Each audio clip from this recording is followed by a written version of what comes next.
Hello, welcome to AntipoDnD, a show where a group of Australians play Dungeons and Dragons. I'm David, and I'll be the Dungeon Master for this game. I'm a writer and an artist with a background in theatre and game design, and I'm coming to you from the lower Blue Mountains, west of Sydney. Joining me for the game are four creative people from around the country, who I'm going to ask to introduce themselves. So we'll start with April. Hi, my name is April Prime. I am a concept artist and an illustrator working in the TTRPG, TV, animation, and cinema industry. I am currently living in Humpty Doo in the Northern Territory of Australia, though I typically live in Vancouver or Seattle in the Pacific Northwest. Kindwin.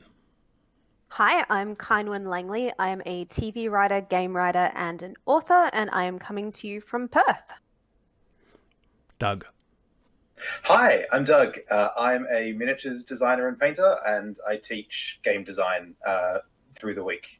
And I'm coming to you from Western Sydney. And Zindy.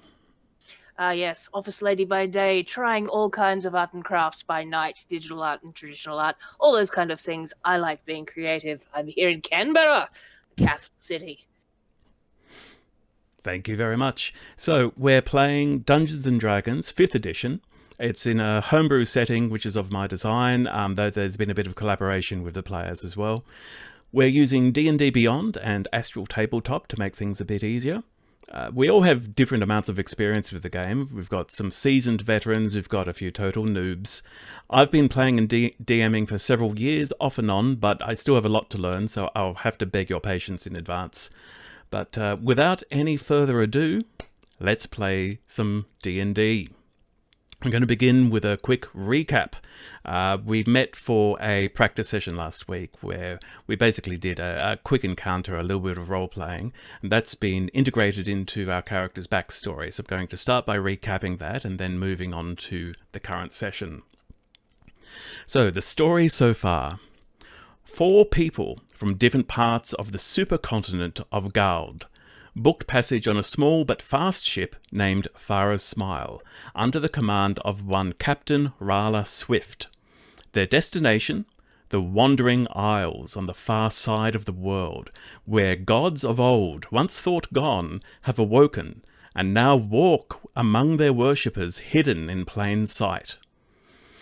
The journey across the endless ocean took over 2 months, and was mostly without incident, aside from an encounter with a derelict vessel that had become home to strange zombies that appeared to have been animated by some kind of necrotic water. The 4 adventurers were able to defeat the undead, and they secured the ship's valuables, sharing the loot with the captain and crew of Farah's Smile. Several uneventful days have passed since that encounter. A cry of "Land ho!" rouses all hands, ecstatic that the long journey will soon be over.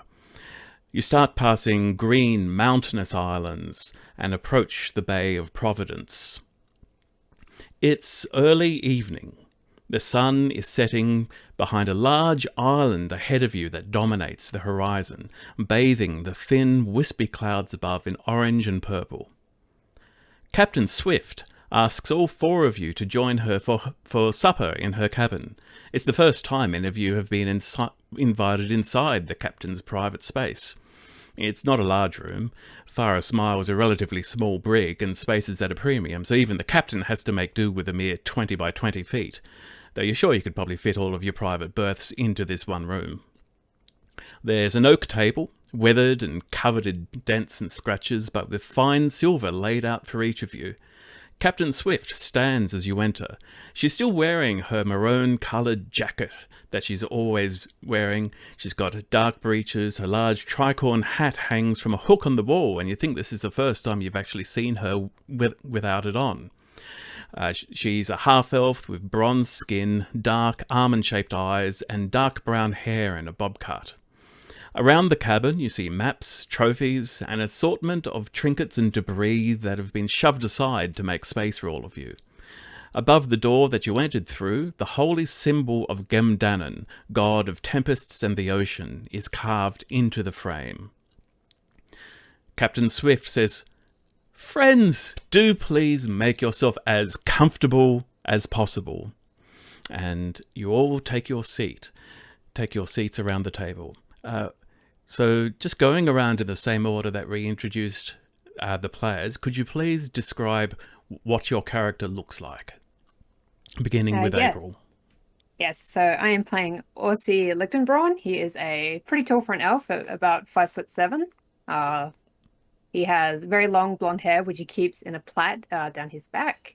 He wears robes of the society, the orange, white, and black robes of the society. And he has on his left shoulder a very small, cute brown owl that is his familiar glow. Kyman. I am playing Dagmar Amberforge, and she is a 4'2" dwarf with red hair, long down her back in a braid, strong mutton chops, and she is wearing slightly rumpled fine clothing. Nice. So I'm playing Vitericus the Soothsayer. He's a human, fairly average height, slightly heavier build than perhaps his average, but long, shoulder length silver hair that's not tied up behind his back. It just runs loose down the back.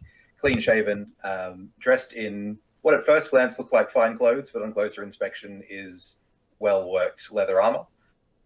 He makes a sign of some description to the wall hanging for protection from the sea while we're eating, and then takes his seat.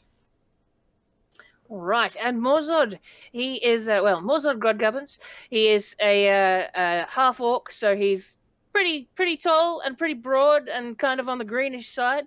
He's got scruffy kind of blackish hair, but he has tied it back.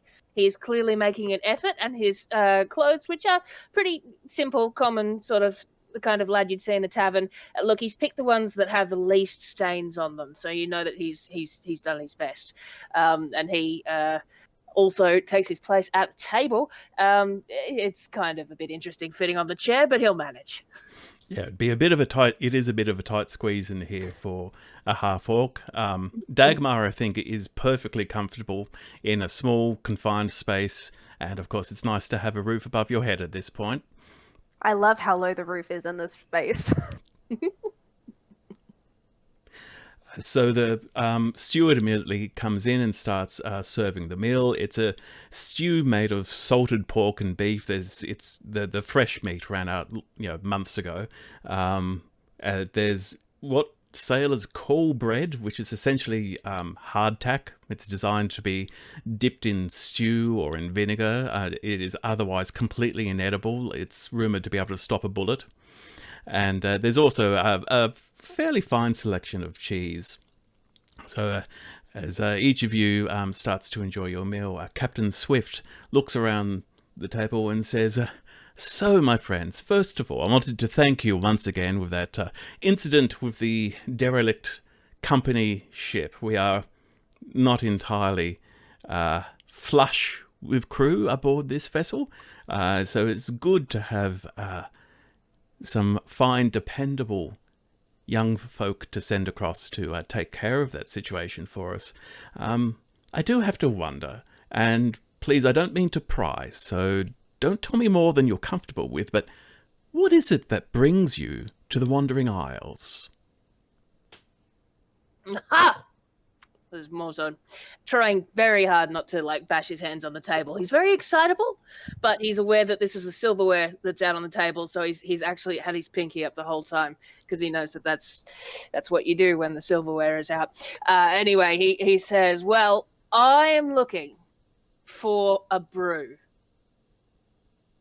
And just sort of pauses and then adds, a really good brew. As in beer? Maybe. I haven't figured it out yet. But I am looking for the best brew in the world, in all the isles, in all the lands. That's what I'm searching for. I don't know if it's going to be beer. It might be ale. It might be mead. I'm going to have to find out. Well, if you ask my opinion, Captain Swift responds, I'd say the best brew is the one that's in front of you at any given moment.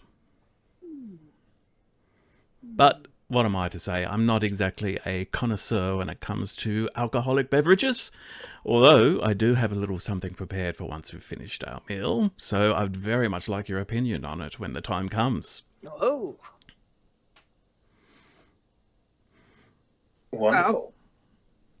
Sorry, after you, my lord. Oh, no, please. Well, as you know, and as I ably demonstrated earlier on our journey, the restless dead speak to me sometimes, Captain. They will tell me stories, or they'll direct me to find descendants to give them advice on where life is going. But lately, my dear Captain, well, the dead are even more restless than usual, and they're all pushing me this way, out towards the Wandering Isles. And well, who am I to argue with the dead, right?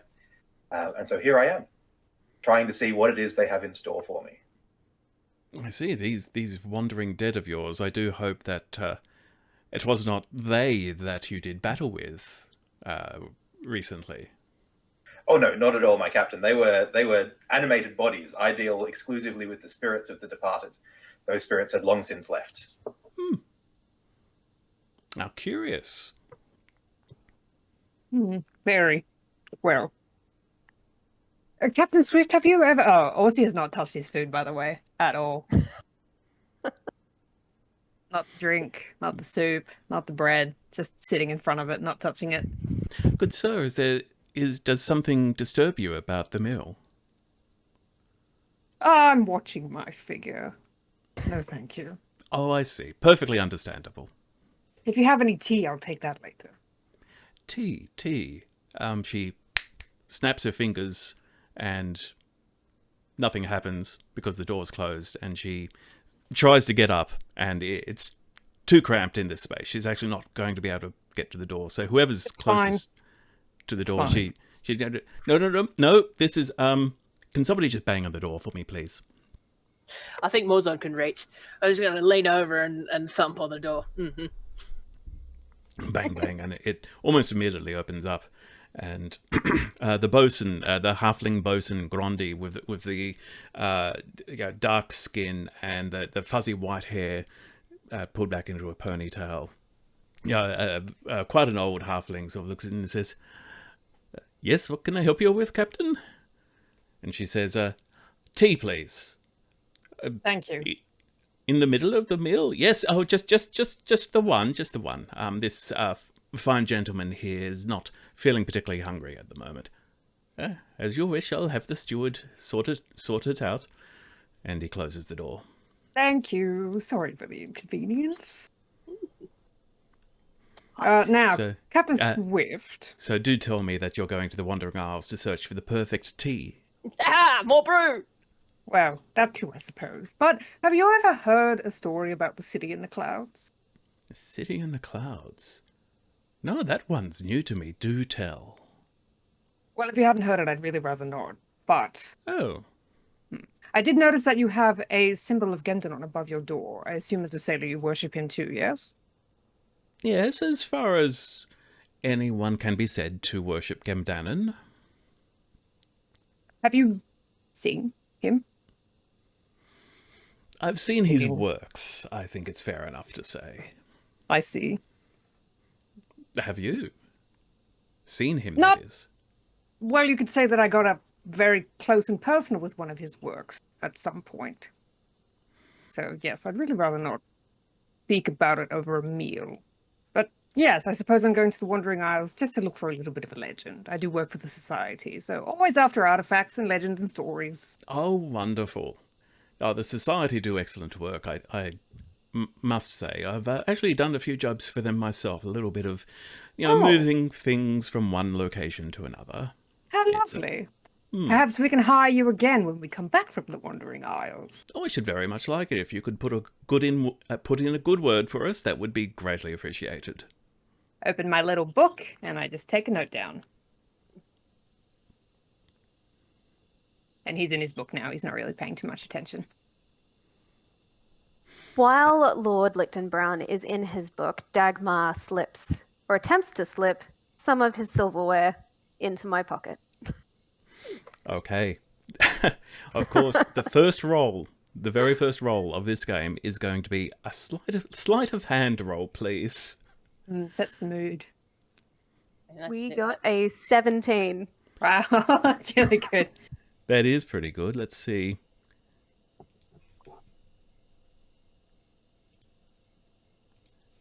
Let's just very quickly see how Captain Swift does. Oh, no. She does not notice, or at least she gives no indication that she's noticed. So you managed to, while Orsi had the attention of the captain, you're able to just surreptitiously take, one piece of cutlery down and slip it in. So add to I chose your a spoon. Yeah, add to your inventory 1 silver spoon worth 2 silver coins. Excellent. Cool. And while I am slipping that into my pocket, I casually mention that I've heard there aren't any stoneholds in the Wandering Isles.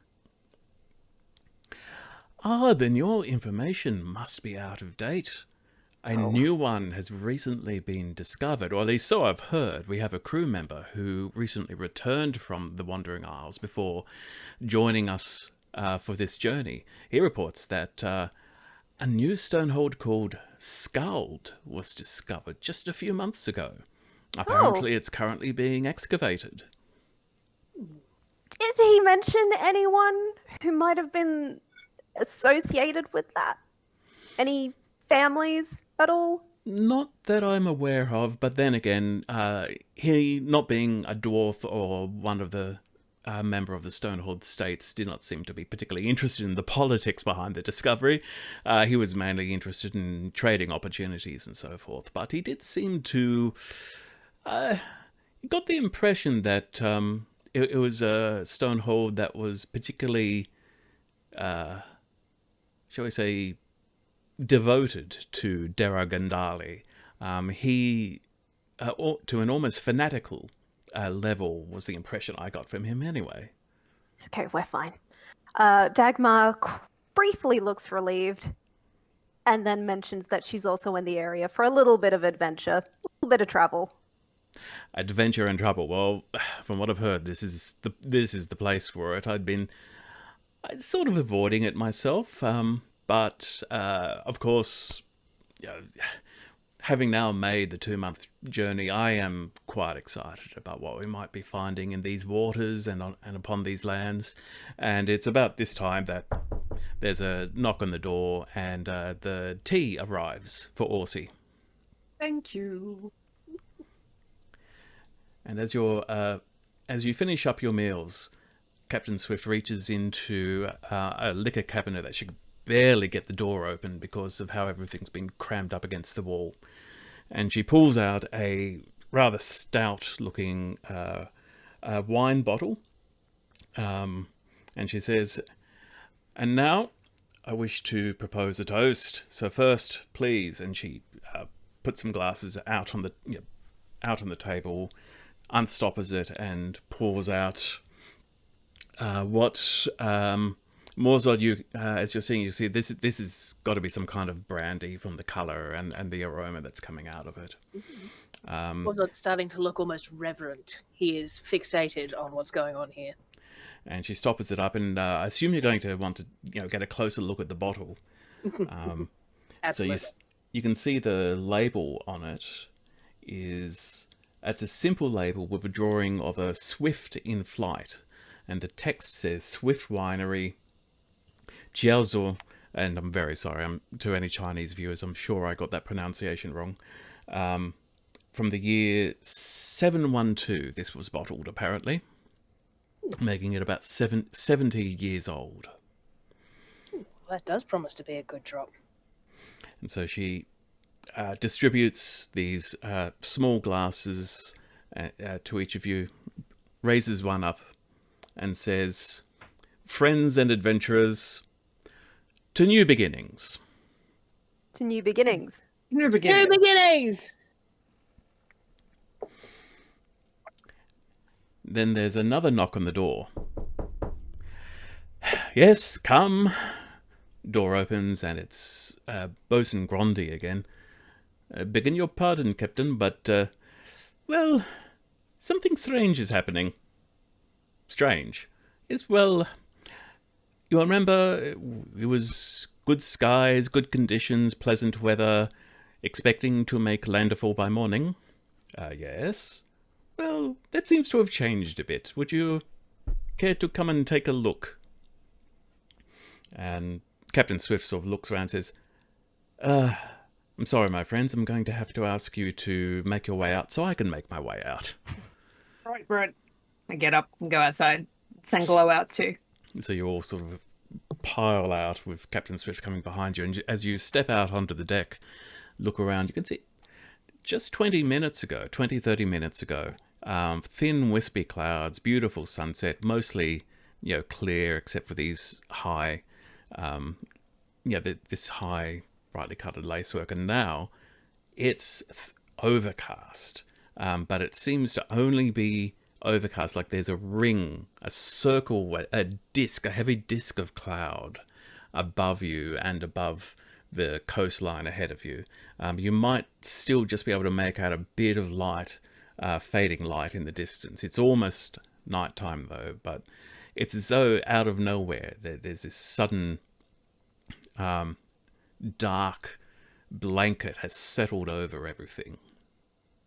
I'm guessing this isn't normal sky behavior, then, by everyone's faces.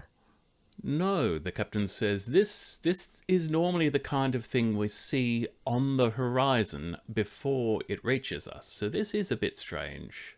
That's weather right there. That is weather. That's weather. Well, good thing we have a wizard aboard. My dear friend, good sir, do you have anything to say about this? Any thoughts? Do I have anything to say about this? Would I recognize this to be something of magical nature? Give me an Arcana check or a Nature check, whichever you think is more appropriate. I will do Arcana, which is 23. Okay. Your first thought is, that there are spells that can manipulate weather and produce lightning and do all that sort of thing. To do it on such a scale is not the kind of thing you would expect any individual person to be capable of. If this is a magical storm, then it might come from a much more powerful source than a person. It might even be you've occasionally heard rumours of awakened storms that have a kind of sentience about them. But those are almost mythological in nature, in that they're like fairy tales that get told behind doors at magic school. Well, Captain, I have read about storms that almost act like they're alive. I've never seen one. We used to whisper about them at school together, but I don't know if this is it. It could be a storm produced by a wizard or another magic user, but if it is, they are awfully powerful. So you're saying it's not your doing? This wasn't me, unfortunately. I wish. Okay, I had to ask, you see. That's fine. Make me feel bad about it, why don't you? And then suddenly from overhead, a voice shouts out, "Whoa, whoa, down there! And if you look up and you can see a crew member, young female human, she's pointing down over the ship, and immediately the crew rush to the railing to look down. Captain Swift goes, "I assume you all go too?" Yep, absolutely. Yeah. You look down and you see, you're not sure what you see, but I'll get everybody to roll perception for me, please. Okay, perception. What have we got? 17. Not bad.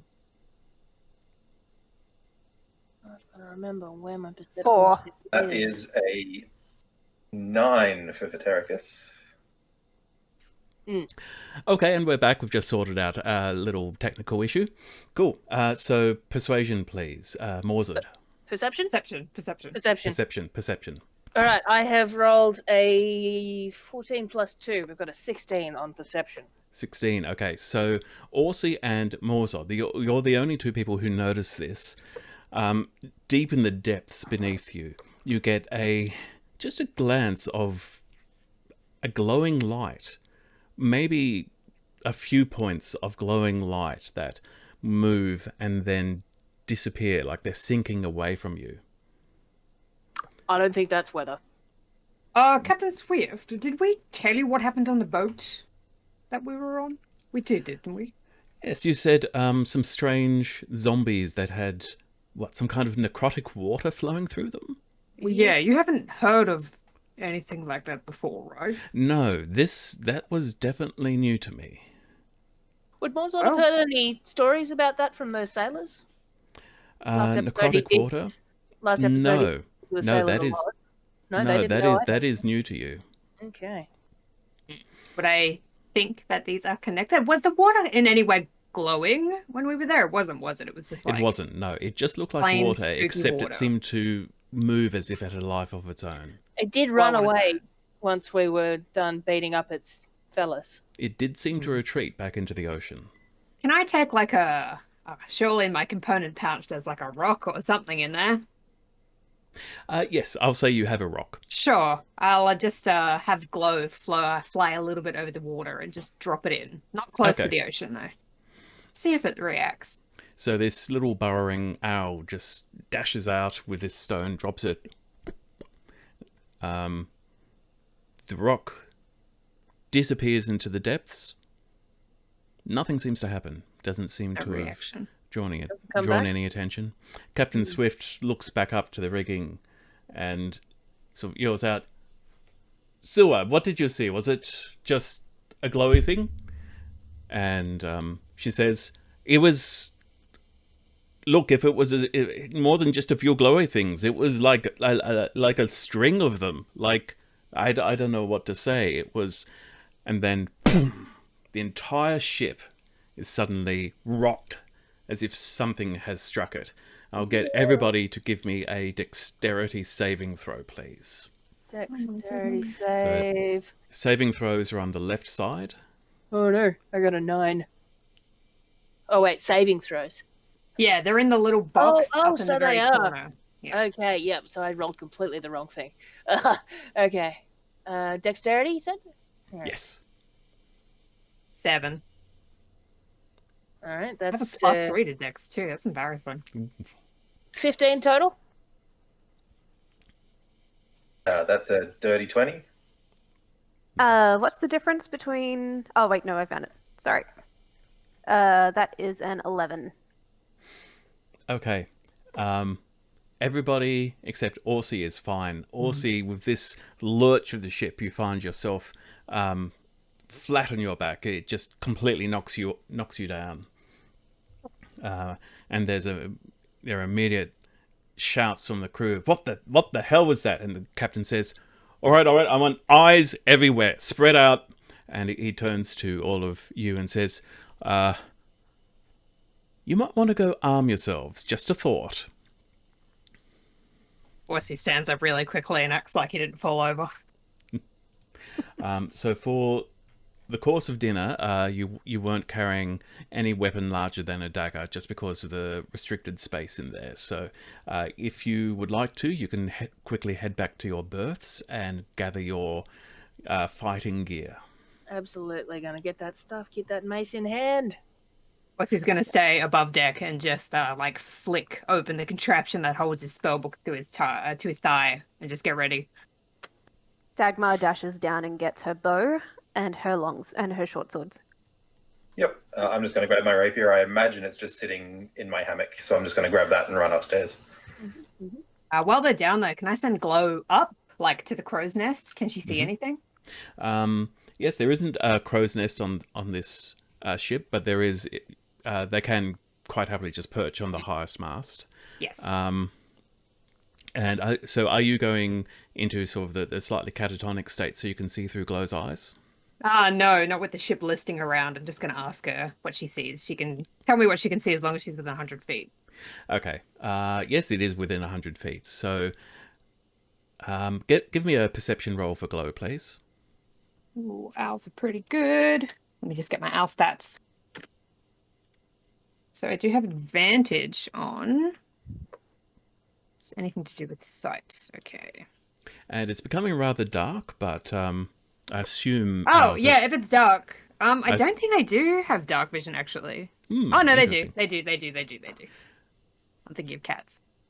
It's occurred to me, I'm not entirely sure that burrowing owls are actually nocturnal, but...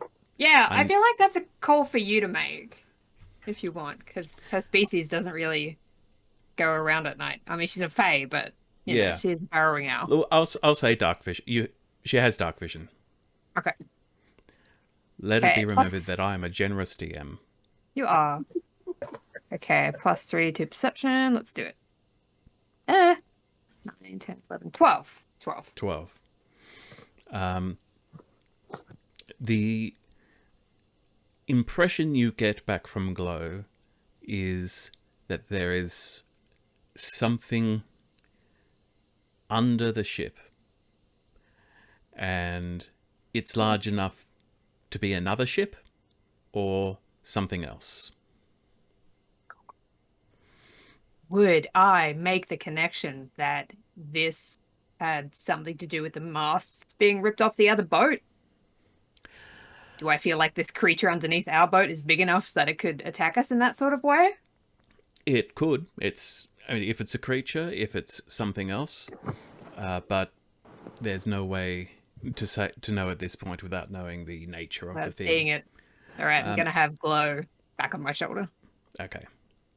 And as you are running back up, as you're all running back up to the deck, you see a sailor running past you down, saying, "Make way, make way, make way! Got to check for breaches." And they're running down to inspect the hull for any damage. Mosler momentarily looks down to make sure that he has equipped pants. And now that you're above deck, you can see all of the sailors are now armed. A couple of them have flintlock pistols ready.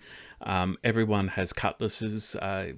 They've just sort of quickly ducked into whatever hole they can find and realize that there are cutlasses stashed everywhere on this ship. Every rafter has at least one cutlass stashed to it, so they can be ready to fight at a moment's notice. And two of the sailors are now behind you on the poop deck, the highest section at the stern, where there are two swivel guns mounted. These are sort of like miniature cannons on turrets, and they're now being manned as they watch the ocean around them. I'm gonna just cast Mage Armor on myself real quick. And good idea. And even as you come up, it's already noticeably darker than it was when you went down. The clouds above you, which were a flat disk, now seem to be descending down upon you. They're starting to look like storm clouds, and there's even as you're watching, there's a light fall of rain starting. The captain has now taken over the helm. She's now at the wheel on the quarterdeck, and she says, "Okay, you four. Look, I don't know what we're facing here, so what I'll do is I'll get you back up on the poop deck. Be prepared to support our gunners if you need to, and don't laugh. Poop deck is a proper term. I'm a captain, I know these things." And there's, look, if it gets bad, it's not going to get bad. We're fine. We're perfectly fine. If it gets bad, the jolly boat's back there. I take care of my passengers. Get away if you need to. Understood? Of course, Captain. Understood. Mosler's making a face like he doesn't want it to get that bad. The rain is continuing to fall. It's starting to get heavier now, and you're starting to hear rolls of thunder coming from the clouds. You're starting to see flash after flash, and this echoing all around you. He grabs the little bottle on his neck and just looks up. Has anyone lit lanterns yet among the crew? Yes, lanterns have been lit. Wonderful. I think I'm the only party member without dark vision, so I have a candle Those if you aren't need human. one.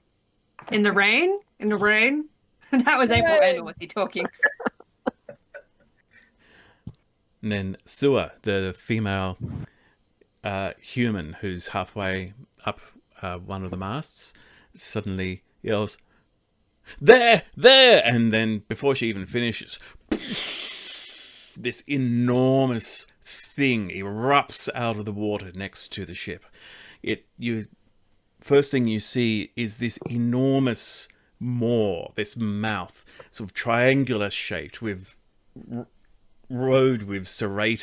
sharp serrated teeth.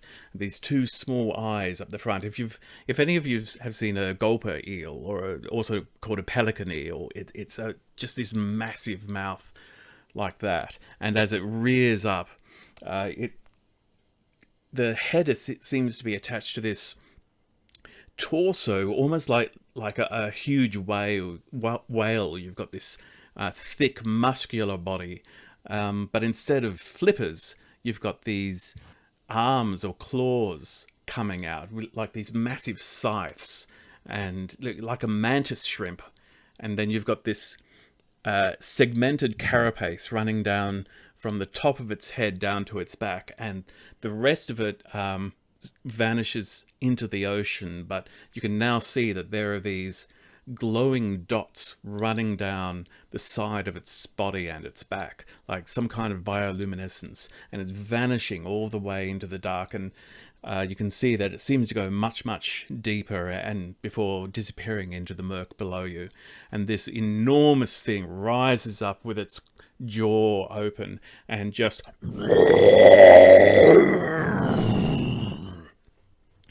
and at that point, everyone on the crew starts opening fire. Pistols, cannons. We're not going to roll initiative at this point, but I'd like to know what each of you do. Shoot an arrow at it. Okay, give me an attack roll for that. We've got 13. You shoot an arrow and it seems to go into the mouth of the thing, but you're not even sure it's actually had any impact. To be clear, the mouth of this thing is in itself probably large enough that it could just swallow the boat if it wanted to. Fabulous. Jeez. There's like stairs going up, right? Like to the poop deck. Yes. Cool. Is there a way to like hide behind the balustrade on one side? Like Yep, you can it's about waist high, so if you crouch down you'll be I just largely want covered. A little bit of cover. Yeah, that's fine. I think Orsi's just gonna do a cool Indiana Jones tumble behind that. Just cool. Make a bunch of mental notes. Yes, Vitericus. I'm going to break out my gong, and rather than hitting it sort of singularly and loudly, I'm going to get like a nice sort of gentle roll going on it, whispering into it as I go, and then I'm going to hit it from behind and send all of those whispers dissonantly into the creature, casting dissonant whispers as we go. Okay, is there a roll? Does the creature need to make a roll? A wisdom saving throw. Okay. We shall see how wise this creature is.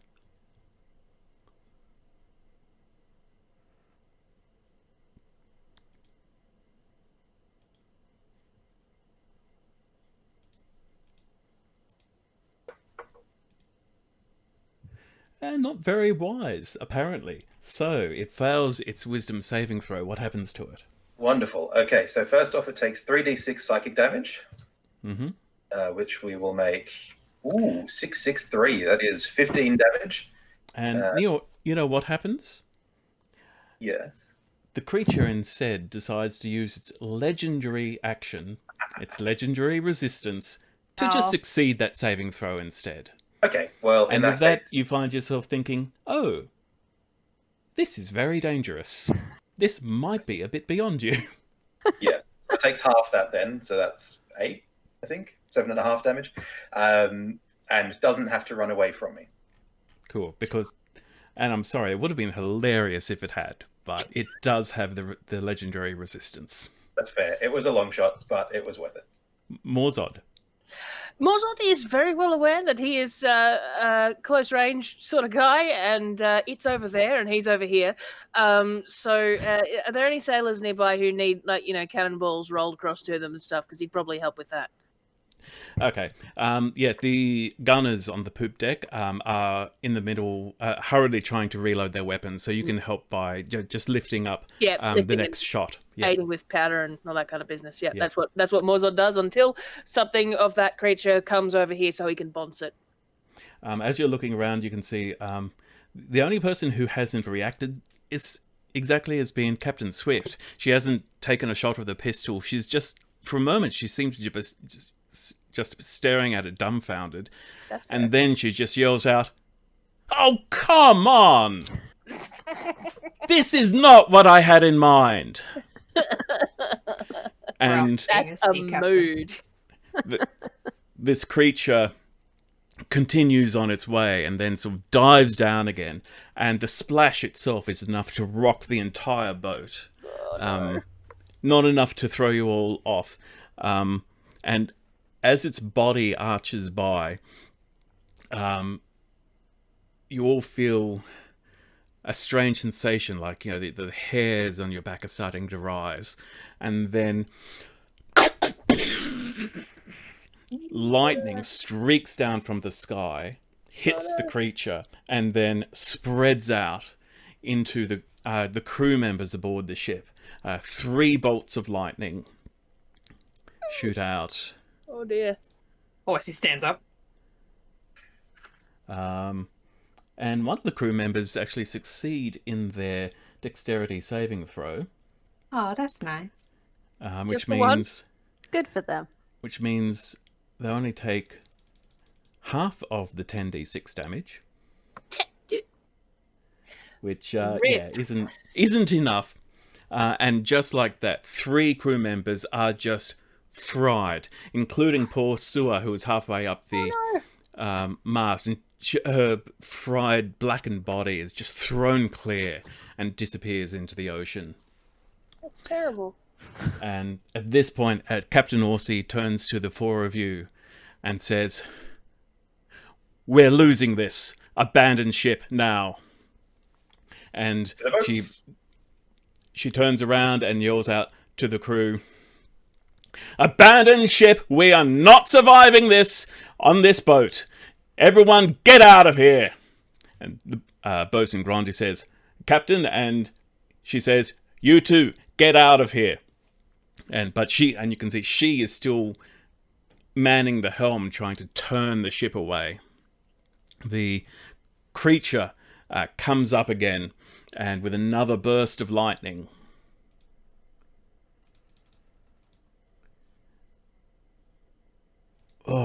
takes down another 4 crew members, who all just collapse, and the creature then brings one massive claw down on the front deck of the ship, and wood is splintered, and bits of the ship fly everywhere. The rigging in the front just flies away as if it's been cut with scissors. And the entire ship is now actually lifted forward. So you on the poop deck, you're all suddenly a few meters higher off the sea than you were a moment ago. What are the 4 of you going to do? Yelling, mostly. On the Furiously poop deck, taking mental notes, but she did point out to us where the jolly boat was, right? Yeah, Sorry, the jolly boat go is ahead. just behind the poop deck. It's supported by a davit, which is a hoist at the stern of the ship. Yep, Vitericus is out. He's going for the boat. He's been told to leave, so he's on his way out. Horsey's going behind. Dagmar is torn between wanting to help or rescue the captain and also really not being comfortable with everything that's happening. So she's going to feel bad, but she's going to follow. Vitericus and Lord Lichtenbrown. All right. I take it that the captain is probably planning on staying. You get that impression. And our second fellow with the white hair, is he headed for the jolly boat? Is he following the instruction the captain's given? You've lost sight of Grundy. You're not sure where he is at this point. You don't see him on deck.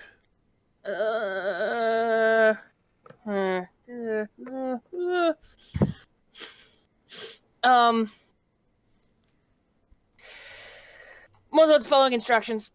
He's Okay. making sure that everybody's in the jolly boat. Everybody who's nearby, if there were any sailors nearby him, just grabbing shirt collars and throwing them in the jolly boat also. Okay. Give me... Ooh, what shall we make this? Actually, Morzod, I'll make this an initiative roll, just from you. Okay. Alrighty. Let's see here. Gonna jump over here now. Where's the initiative button? It is there. Oh, rip. It looked like it was gonna be a 17, but it's a 3. Okay. With a +1, 4. So I You guess I missed anyone that I grabbed at. You see, one crew member is... they seem to be almost paralyzed with fear at this point, and you realize that somebody, you need to go and grab them and drag them towards the boat. But just as you're about to reach them, another claw, a swipe from this creature's claw, comes down nearby, and they just vanish in this shower of splintered wood and metal, and you can't even see what happened to them. And you Right. probably don't want to see what happened to them. No, profanity in many languages coming from Morzod right now, but he makes for the jolly boat. Okay, and as you run for the jolly boat, behind the ship, this massive maw, as the creature comes up again, and you now all see this huge thing rearing up at you. And you think it's basically just going to close its mouth around the stern of the ship with all of you inside it, when you hear the captain's voice from behind you say, "Hey, what did I say? Not today." And Morzod, this half-elf, just bounds past you, leaps into the jolly boat with you, looks... And as you look around, you see she's actually holding a cast iron sphere with a wick, which seems to be burning. And she looks around at each of you and takes off her hat and says, "Here, I'll let you all fight over this," and drops it in the boat. And then She's not the captain anymore. leaps off Oh no. the jolly boat into the maw of this creature. Now, The here I thought she maw was just retiring closes. on the spot. You think you might hear a muffled from inside, and the creature descends. You're still the jolly boat is still secured to the stern of the ship, but the ship is now going down. It has been breached and is sinking. Well, let's get that thing Excellent. detached so we Well, don't let's sink get also. detached. Indeed. Yeah, do we have to does anyone know how to put this thing in the water? Is it in the water? We have to hoist it down. I'm from underground. You have used it. You did use it to get to the derelict ship earlier, but that had somebody up there actually manually winching it down. Were you guys paying attention to the side induction? But it is secured by ropes, so you might be able to cut the ropes. I have a sword. Alright. It's kind of my plan. Okay, I'm not going to make you roll for this because they're just ropes. A few quick hacks, and your jolly boat is now rocking in the ocean, going back and forth. Now, at the moment, it is actually just the four of you. You look around, you see none of the other crew seem to have made it to the safety of the boat. The ship itself is now descending deep below the ocean. And I'll get, if any of you want to look for other survivors, I'll get you to give me a perception roll, please. Yep, absolutely. Where's my perception thing? Vitericus won't. He's going to be doing not quite funerary rites, but the most sincere version of his charlatanry that he can summon to farewell the departed souls of the crew and to thank them for their service in getting everyone here. Mm. I think Horsey is just like super excited, so zazzed that this thing can control lightning. So it's going to be in his like book, furiously flipping through it to see if he's ever read anything about a monster like this. Dear diary, today I met. A little love heart. Dagmar is going to slowly reach for that amazing hat. Wait to see if anyone else goes for it before she slips it on, and she also rolled a 15 perception. Okay. Morzod is looking for survivors with a 13 for perception. Okay, with 15, you do actually see there is one humanoid figure. They appear to be holding on to or perhaps draped over a barrel of some kind that is floating as some of the goods have just burst out of the hold and have floated to the surface. They're currently about 30 feet away from the boat. You've got the boat has 4 oars in it, and it's not a very large vessel. It's only about 16, 17 feet long and about less than 10 feet wide. So you're already a bit crowded in, but you could probably fit one more person on if you row over to them. Do I notice? Could I, to save us the effort, could I mage hand them over, assuming someone points him out to me or them out to me? Mage hand has a limitation on how much it can carry. Yes. Yes. I think It's not much. What? 10 pounds. 10 pounds. What's that? Enough for his wallet. It's about 20 kilos. Okay. And it turns out that they are heavier than 20 kilos. I can't just push them in the water? That's not... We got ropes in the boat? You could probably drown them if you wanted to. Let's not do that. Nah, probably shouldn't.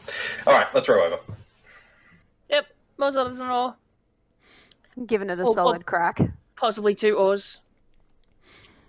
As you start rowing the jolly boat over, you see, you look over and you can see these lights as the creature seems to be circling around under you. But it then starts to descend further into the darkness, and you will lose sight of this creature. You row over to this poor individual, and you find, you know what, I am going to roll to see which of these crew members survived.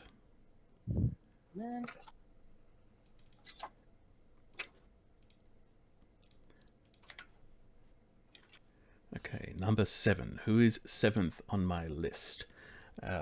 Okay, you see a male dwarf slumped over this barrel.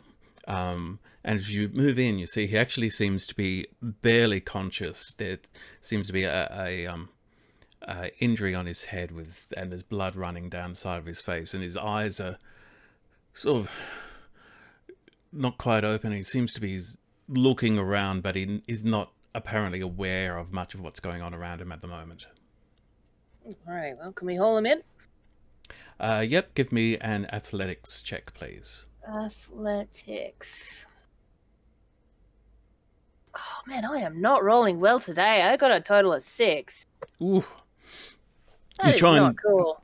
grab That's him. slippery. You reach out and grab him, and he starts drifting away, and you are now managing to just keep him attached to you and attached to the ship as a result, but you seem to be kind of stuck in this position unless somebody wants to help Morzod.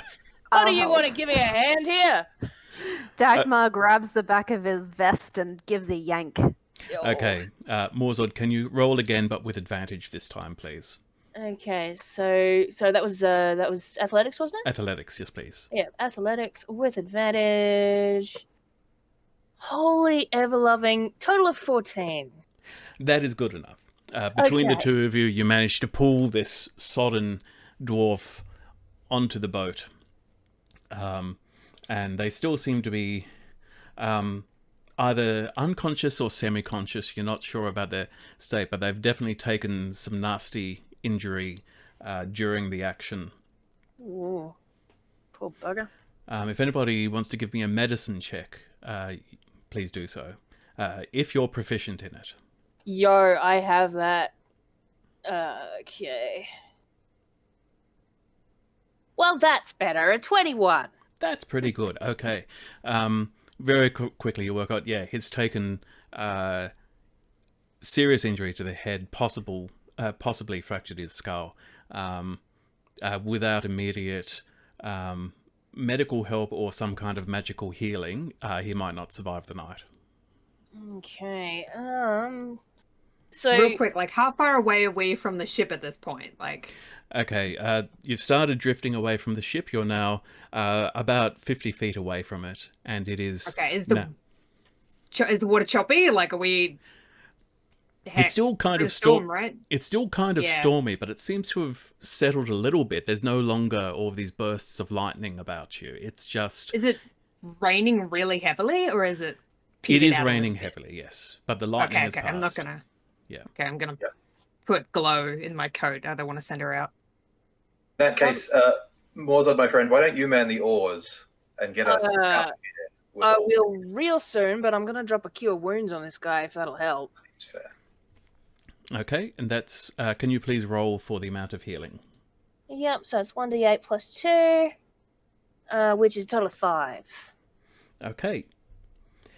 And with that, he seems to... Yeah, so you reach out, you... well, describe, how does Morzad cast a healing spell? What does it look like? So it's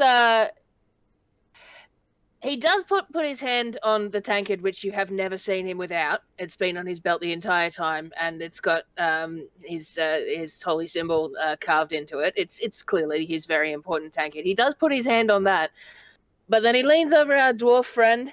He's got this big hand, and he goes, "Hey, wake up! You're all right. Come on, hey."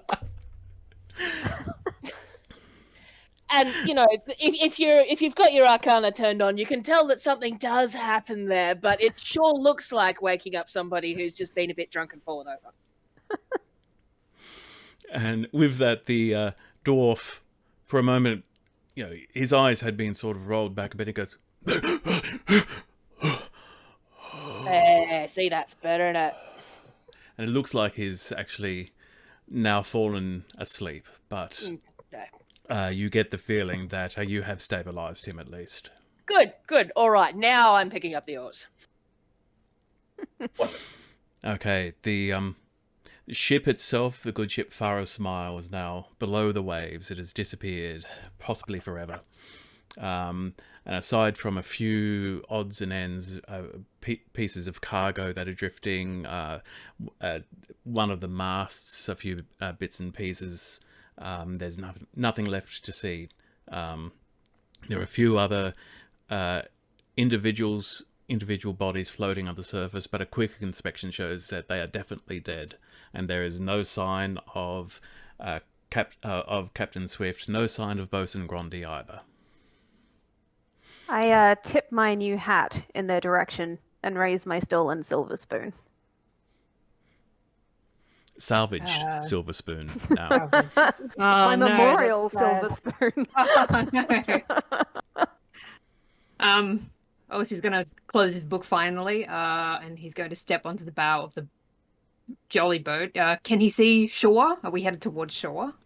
You're already headed towards what you believe to be the largest island. As you step up, you actually realize that stashed in the bow of the boat there is a leather bag, a small satchel, only about this large.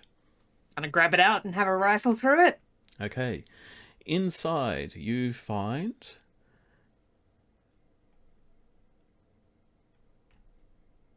there's a water skin, a small quantity of hardtack.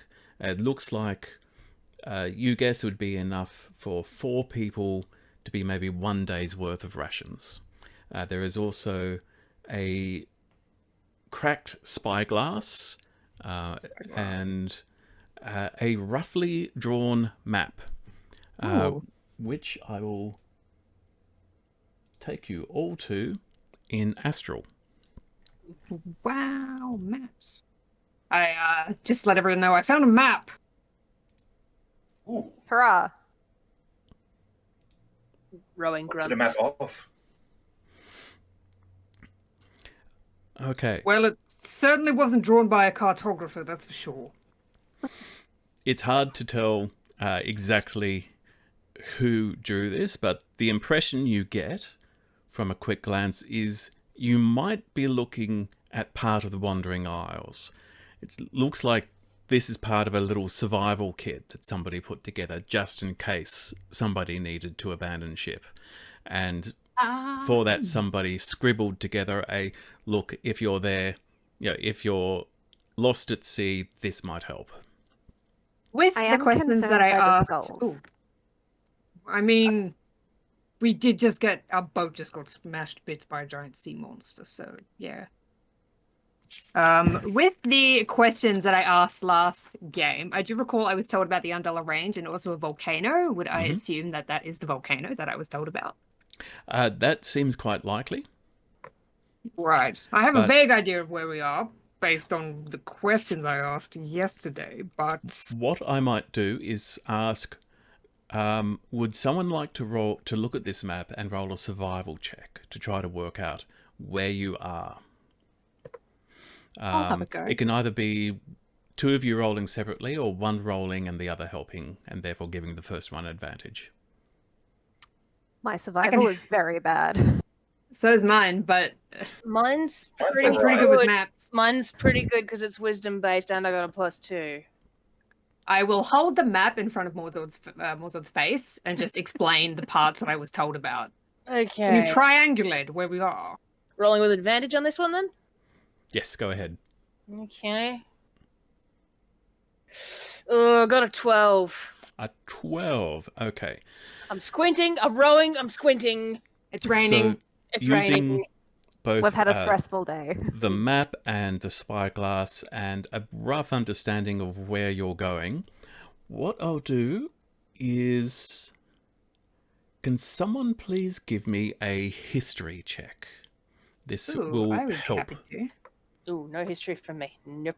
I've got a big old wizard brain on that. I got a -1 on that one, so not for me.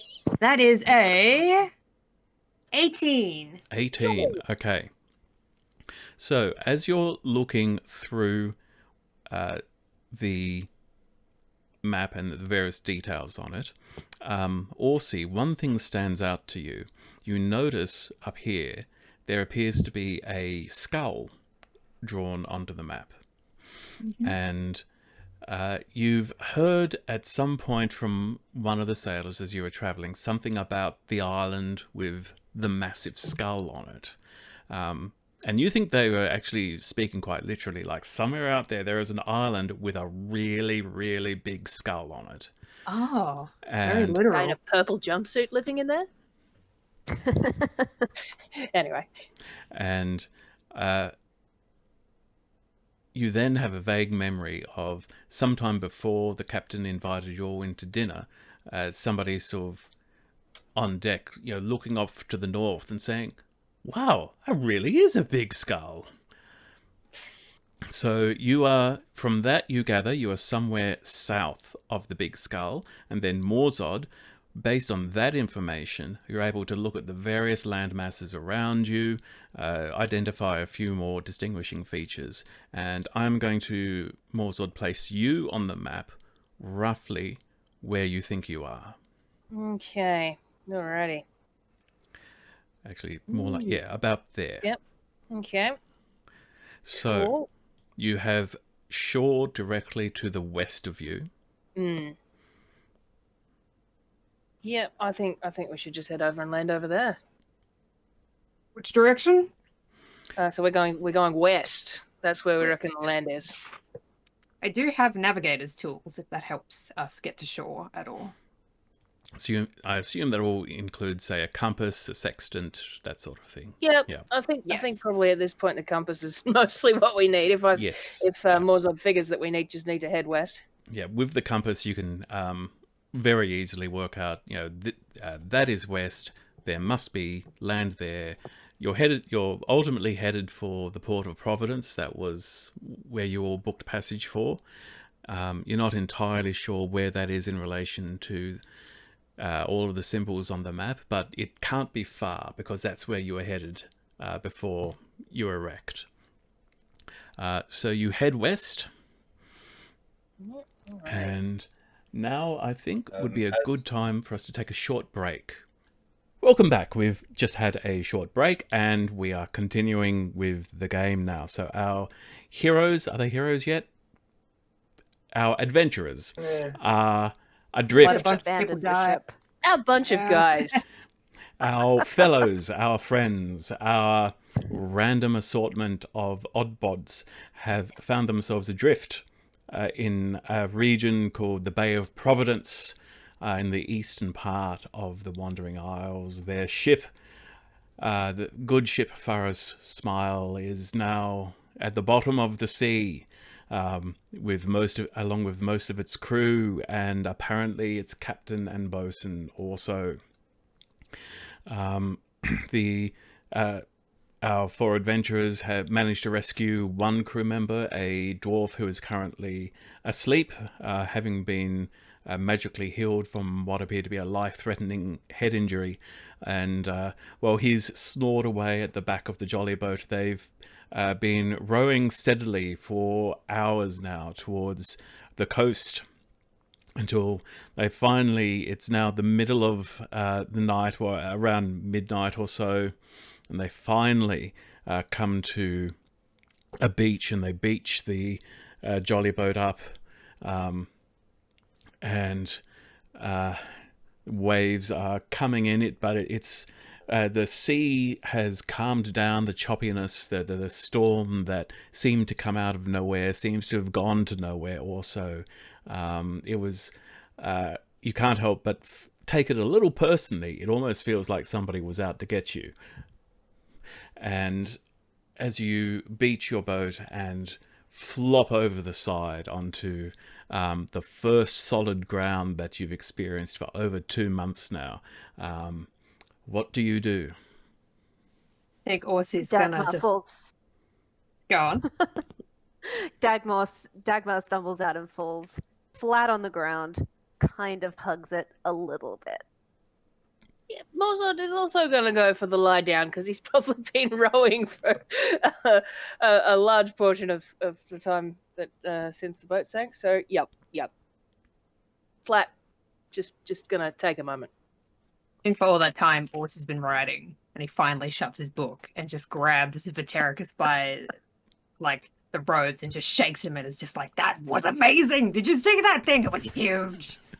Wasn't it just? I'm so excited. It spit So many more lightning! spirits Did for me to talk to now. it spit lightning?" He's just not listening to it all. Did it spit lightning, or do you think it controlled the lightning? Did anyone get a really good look? How many rows of teeth did it have? It was incredible. 12 at least. 12. At least. Amazing. Did I get the sense that it was controlling the lightning, or did it more like spit its own lightning, like its own generation You know what? Give me an of arcana. electricity? Give me an arcana check. I think this is the most animated you've ever seen Orsi. Flaccid 20. Okay. You think it might have been a conduit for the lightning, Conduit. but it certainly seemed to. There was intent behind its use of it. It wasn't accidental. Well, I, for one, hope we see it again. Wasn't that amazing? Vitericus is going to hold up the boat and just kind of stumble around a little bit because it is midnight and Vitericus cannot see in the dark. Humans. Well, Yeah, we should probably pretty make much. camp. Come on, get up. Up, all of you. Is- We can't stay on the shore. Cursing and groaning noises, but Morzad can pull himself up. He's up. You We're all up. You all hear from the jolly boat. He's fine. Just What are needs we to supposed sleep to it do off. with him? We Sleep it should off, carry everyone. him. Yes, but Leave him in then the boat, what? he'll be He's a sailor on an island. We've got our own business to attend to. What are we supposed to do with him? Sailor on a boat. I I think guess Are we you could give suggesting him we the just boat. leave him? Okay, then what are we going to do? Well, at the very least, I think we should rest for a bit because that was ridiculous. You are all feeling quite tired Well. at this point, Yes, especially with all of the Yes. rowing you've done. yes. Mosel's exhausted. There's a tree over there. That looks like a nice tree. Nice tree. I'm gonna go and be under that nice tree. So there aren't any trees immediately visible. No? There are. So you Describe have them. a beach We go. of. Hey, look, actually, what does this beach look like? Yeah, it is a. What can we see? First of all, what is the range of your dark vision? Ooh, that's a good question. Where would that be noted on the? I suppose it's more in the rules than on my character sheet, wouldn't it be? No, it will be. It should be under racial traits, Yeah. usually. Oh, okay. Cool. I assume we all have the Racial same. traits. You can see in darkness, shades of grey, up to 60 feet. One would hope. Features and traits. Yeah. Probably the same for all of us with dark vision. Yep, dark vision, Yeah, 60 dark feet. vision, shades of grey, 60 feet. Mm-hmm. Yep. So you can't see very far around you. It's basically you're on a gravelly beach. The sand is it's not fine sort of tropical island sand. It's more slightly coarser, possibly volcanic rock sand or something like that. It's not unpleasant under the feet, but it's not. You don't feel like you've been you've washed up onto paradise at this point. We've washed up onto England. Okay. And it rises up a little bit, and you get the impression that there is a ridge behind you with what looks like it could be some bracken, some simple vegetation up there. You're not seeing any trees, but you can't see very far.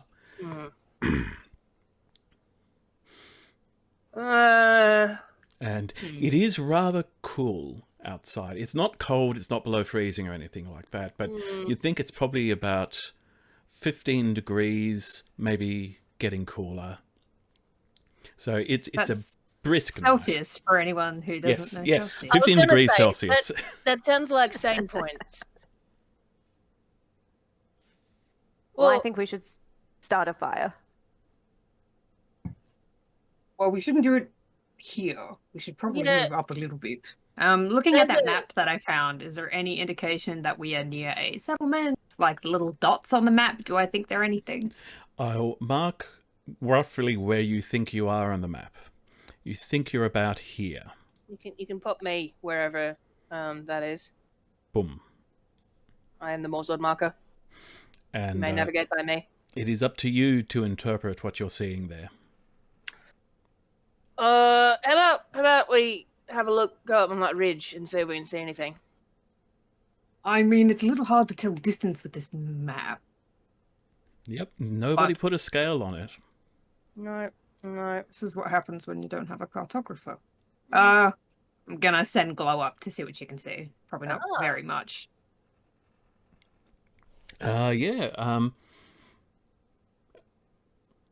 Yep, so Glow, the burrowing owl, flies up into the air, does a quick circle around, and comes back down, and you get the impression from her that the beach continues north and south, but it seems to be broken at the occasional point by rocks and cliffs and so forth.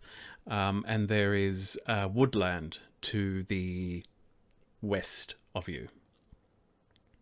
Oh, there's a little bit of woods, some woodland to the west. If we wanted to get behind a tree line to rest there, just so we have some cover, it's up to you. Yeah, I do like cover. that's in the direction of the ridge, right? So the ridge up and over that. Yes. Hey, yes. Glow, yeah. Yeah. Yeah, I'll agree with Bird. let's head up and have a look on the ridge. What are we doing about the guy in the boat? Are we leaving him? We really shouldn't. It's not my problem. Can I? How heavy is he? Can I roll to see if I've got enough juice to pick him up? He's one dwarf. Yeah. You can do it. Yep. Okay. With your 15 strength, you can definitely do it. All right. That guy over my shoulder. Let's head up the ridge. Yep, so you're basically sort of a fireman's carry. Yeah. Lift him up, you go up, you all head up to the ridge, and you can, those of you with dark vision, this one I'm assuming that Vitericus is, are you just listening for whatever everybody else is doing? Oh, actually, I should check the state of the moons. Tie a rope to him. It's fine. Pretty much, right? I have tripped over on the sand at least half a dozen times at this point, and now you're all going uphill, so who knows? Like, my face is scratched up. Yeah, Well, hopefully there's a bright moon out tonight. Yep. Yeah. I'm going to check the calendar because it includes the phases of both moons, which is most convenient. Thank you, World Anvil. Timelines and calendars. Actually, yeah, because if they're full, we can probably see everything.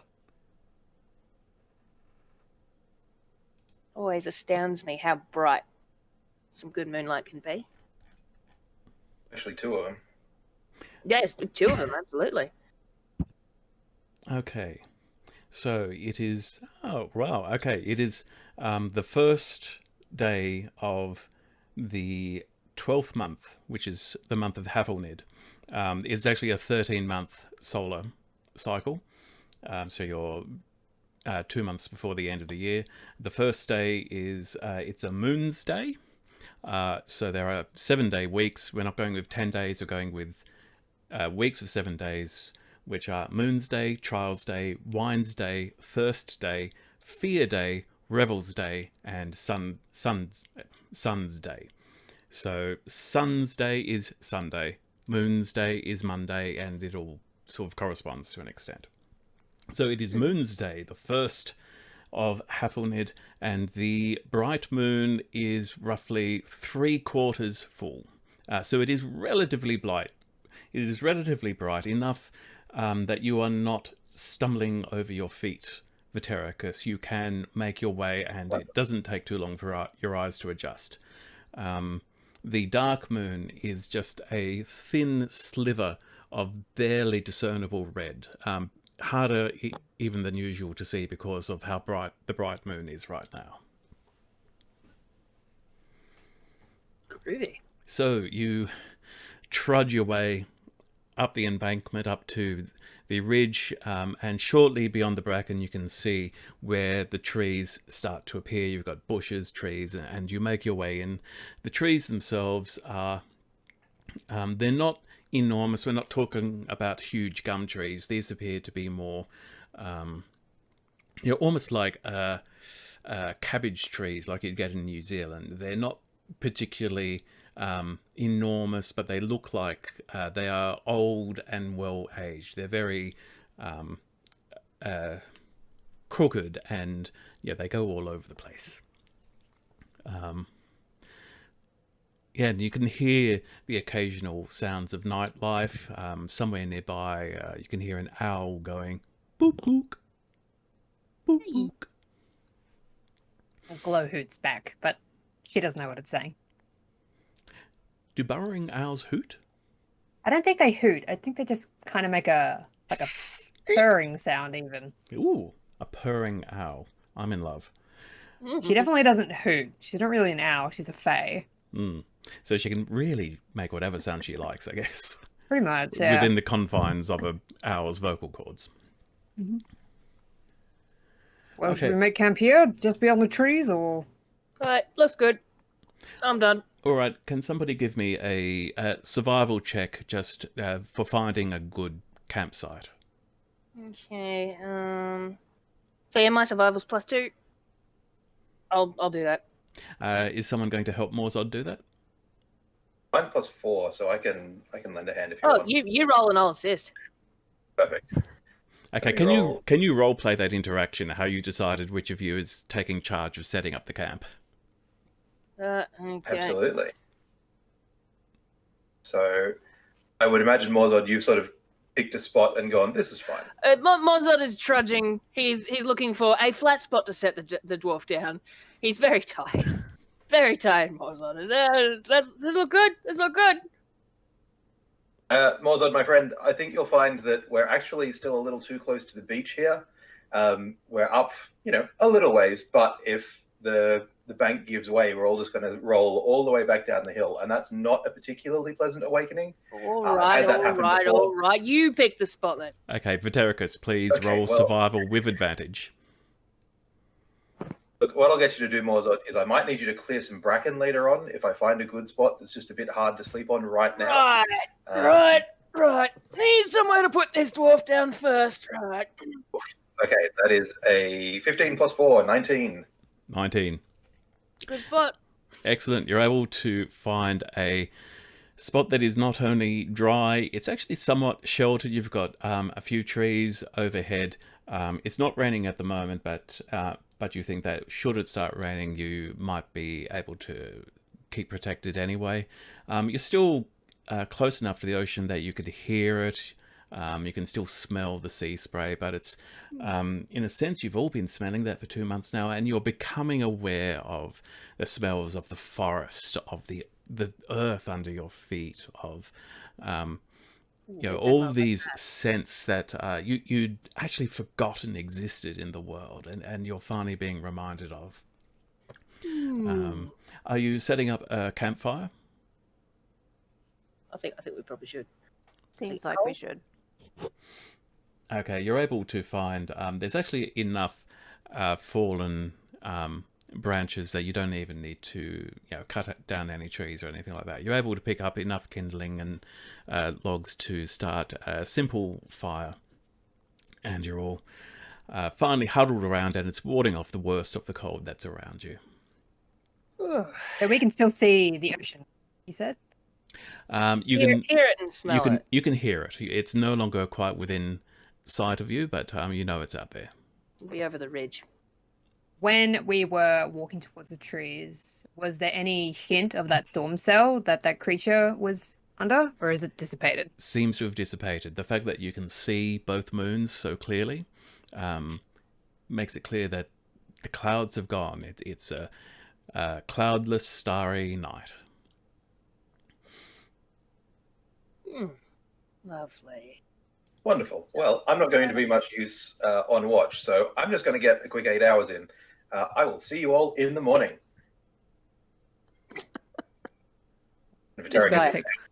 I'll take first watch. I don't really need to sleep in the same way you do, so. All right. Well, look, with that having been claimed, Mozart is absolutely happy to also zonk. Dagmar is going to lay down and look around for a while because this is her first time in Woodland. She can stargaze. And she is kind of digging it. The trees give a real roofy feeling, which is making her feel much happier. Watty's gonna pose up on the edge, on like a log or something, and have Glow sit up in a tree and just keep a lookout while he writes about the monster that they saw. He writes every single thing he can remember down. Okay, so just goes through his memory to see if if anything his uncle ever told him about a monster like this on the ocean. So Glow is taking watch. Glow's taking watch. Okay, please give me a perception roll for Glow. Yeah. Advantage. Oh. Wow, good thing she has advantage because I rolled a 7 and an 18. 25. 25. Okay. Wow. Wait, 18, 19, 20, 21. 21, sorry. Excuse me. I can't do math. This hour is going to carry your group, I think. So, Till we get to the underwater portion, I'm sure. yeah, true. Not much happens. It's fairly quiet. Glow is occasionally distracted by the little skittering creature running along the ground, and she's not actually an owl, but sometimes the owl instincts kick in and she kind of wants to go and grab it. But she does at one point notice somewhere in the distance a large something. When I say large, it's not Titan size. We're talking about like a very large bear or something like that, seems to be roaming in the distance, but it doesn't show any interest in coming towards you. It seems it's not a huge fan of, being surrounded by trees. It seems to be more heading down to the shore and then heading back up again. Does it just seem like an animal? Just an animal minding its business? It's hard to tell from this distance because it's little more than a blob at this point, but Pretty far. yeah, it's not like there are like, you don't see like a dozen tentacles coming out of its head or anything like that. It seems to be just a large creature. lightning. And you have heard that the Wandering Isles is home to all kinds of amazing and wondrous creatures, including what you've also certainly what you've heard described as megafauna. Oh yeah. Mega. I think he just makes a note of it. He's just keeping all of the observations in his journal. So are you going to change the watch at any point? Because also you will need to get some rest. Yeah, so I need 4 hours of meditation for me to be okay. So I can take 2 watches. Are the watches what? 2 hours each? How many of there are? 4. Well, you Whatever need, people. yeah, you need 8 hours of rest and sleep to have a long rest. I only need 4 because I'm an elf. Mhm. I meditate for 4 hours. Dagmar can take a watch. Yes, I think also you just need to decide who you're going to wake at the end of your shift. I mean, Dagmar seemed pretty excited being on the trees, so I think I might wake her up. Just gonna tap her a bit with my foot. Hey, it's your turn. Okay. There's a couple of like big creatures and stuff wandering around out there, but they seem pretty harmless. I Yeah, mean, I don't know if they're harmless, just don't go near them. I'll grab my bow and yell really loud if I see anything. Wonderful. I'm just gonna sit down and do like the elf meditation. Dagmar, Oh, that's a thing. Dagmar, please give me a perception check for your watch.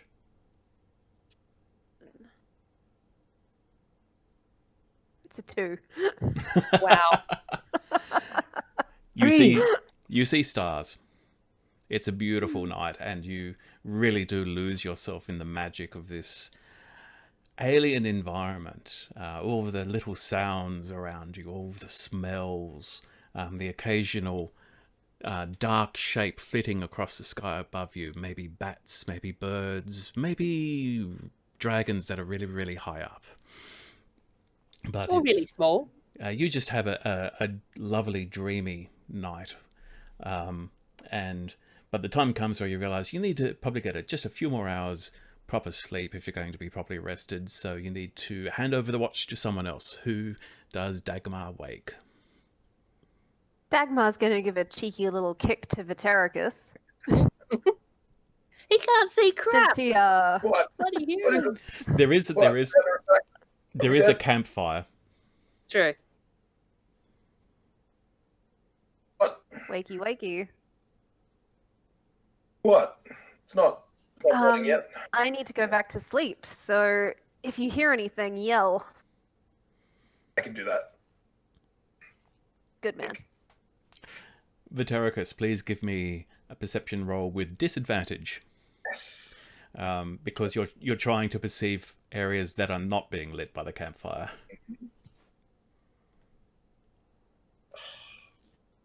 Still a 13. I'll stick with that. You do at one point see, well, you hear movement in one of the trees near you, and you look up, and for a while you don't see anything, but certainly one of the branches was rustling, but eventually you can just make out the silhouette of a creature, body maybe this long with a long bushy tail, and for a moment this little face looks at you, and these 2 eyes reflect the camplight straight back at you. It's a brush-tailed possum. But Vitericus doesn't know what it is. It's like Does it make the noise? It's not making any noise at the moment because it doesn't feel threatened, though it is Okay. curious about these things on the ground. So this little face looks at you, and then it just goes back to nomming on whatever was in the tree that it had taken its interest. But as far as Vitericus is concerned, it's some weird kind of rat raccoon thing. Tree cat, wash bear. Rat squirrel, maybe? Not worth waking the group for. No. Either way. The morning comes, and without incident, you've survived the night. You've all had a long rest, so you can click that if you need to on your character sheet. Mm-hmm. The sun rises. Because you had a late night, it's getting into about 10 in the morning by the time you all rouse from your rest. And you... you look around, you take stock, you've got a much better view of everything that's happening around you. You can now from here just make out the ocean stretching out to the horizon to the east. You've got this woodland seems to stretch pretty far and actually curve around along with the beach. But it's although there are a lot of trees, it's not like it's not Mirkwood. It's not a solid canopy above you. You can see sky around abouts. Sort of mallee scrub? Sorry? Mallee scrub, kind of? Sort of, yeah. And as you wake, you find the dwarf that you rescued, the crew member, finally stirs as you're all rising from your sleep, and he sits up and looks around and says, "Oh, what the bloody hell happened?" That's a really big monster. And that. A ship went down. Mm-hmm. Very. Yes. Where's the rest? You're looking at them. The captain sadly went down with the ship. I mean, we didn't see her go down, so she might still be alive. Who knows? Bloody But she left her hat with us. Oh, Mm. you lot pulled me from the water? Mm. Oh, look, guys, I owes you. We will collect, I'm sure. Yeah, I just have You some are- questions real quick. Yeah, go ahead. You ever seen anything like that before? Have you ever heard of anything like that before? Have you ever seen any Hells sort of no. story like that before? Like, if I knew there's stuff like that around here, I wouldn't have gotten on the bloody ship. What the... Boy. What was that thing? That's what I'm trying to figure out. Never seen Oh. one before. It Have you ever seen a storm cell like that before? Like, just out of nowhere.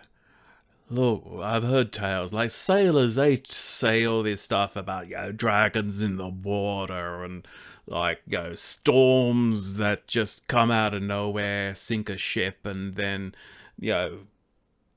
fluff off to wherever they came from. But, like, we make stuff up. If I'm going to be honest with you, sailors don't always tell the truth. So to actually see... I've got to find a new line of work. I'm not getting paid. Bloody hell. Well, you're very much stranded here with us for the time being, so I'm sure there's some work here for you. Indeed. And speaking of, my friend, do you happen to know where the nearest settlement is, turning our attention to, like, the next little while instead of what has just happened? Well, where are we? I take out the map and I just sort of give a rough estimation. We're about there on it. And... Right, he's going to make a survival check. He says, well, I ain't never actually been here before, you see, so... I don't know, I'd say... Oh, wait a minute. Chalkus drew this, didn't he? Yeah, makes sense. See, a little tiefling can't write, you see, never learned. That's why it's all pictures. But, okay, I'm betting that these little circles... There's got to be settlements. Alright. So I was thinking. So we got one there, sort of out that way, pointing roughly west. What's Yeah. this diamond shape? What's that supposed to be? Is that some sort of Diamond. mine? It's a good idea. Can you give me, for this, give me another history check, please? History. Good at This that. is some kind of treasure. Loot, untold, just Hmm. waiting for Or a us. big shape. 21. 21, that is enough. I have +5 to history. You remember from, basic, nations of the world and so forth, you remember that the city-state of Providence has, at the center of its flag, a blue diamond-shaped crystal. So it's very possible that that is to indicate this is where Providence is. I relay that to the group. Well, it's a pretty rough drawing, but it could be that settlement could be Providence related. Hey, well, we was going there anyway. Dwarf says, "Oh, sounds good to me. Big city like that, bound to have a port, bound to have work for a guy like me. I'm Mulric, by the way." Oh yes, we Alright. didn't ask your name. Yeah, we didn't. hello. We never really got acquainted on the trip over. I was always, frankly, I didn't want to, but I guess we're stuck with each other now. Feelings mutual, Ulrich. I'm Allsea Lichtenberg. Also, I'm Dagmar of a clan I'm not going to say. Dagmar of a clan. I'm not going to say Mozart Grudgubbins. Morzod. You all have such long names. Indeed, Mozart- and I, my Mozart friend, Prime. keep it easy, am Vitericus the Soothsayer, your hero, your rescuer. Oh, good. I'll remember that. Good. Yeah, you were running at the front, I think, of the group. That's true. Yeah. Even I was running behind you. I do remember that. I was just getting to the I mean, I have short legs. save more people. I have long legs, and he still beat me. All right. Well, we're going then. All right, let's head towards All right. Providence in that case. I'm gonna kiss Glow on the tummy and send her up to see what she can see in the daylight. Okay, perception roll for Glow, please. Okay, she has a +3 and advantage. +3, so 14, 15, 16, 17. for Glow. Okay. Glow gives you actually a pretty good general view of the immediate surroundings. You can see that so the beach is a long curve that stretches north and south, but Glow can pick out that in both directions the beach is ends in what looks like a rocky outcrop.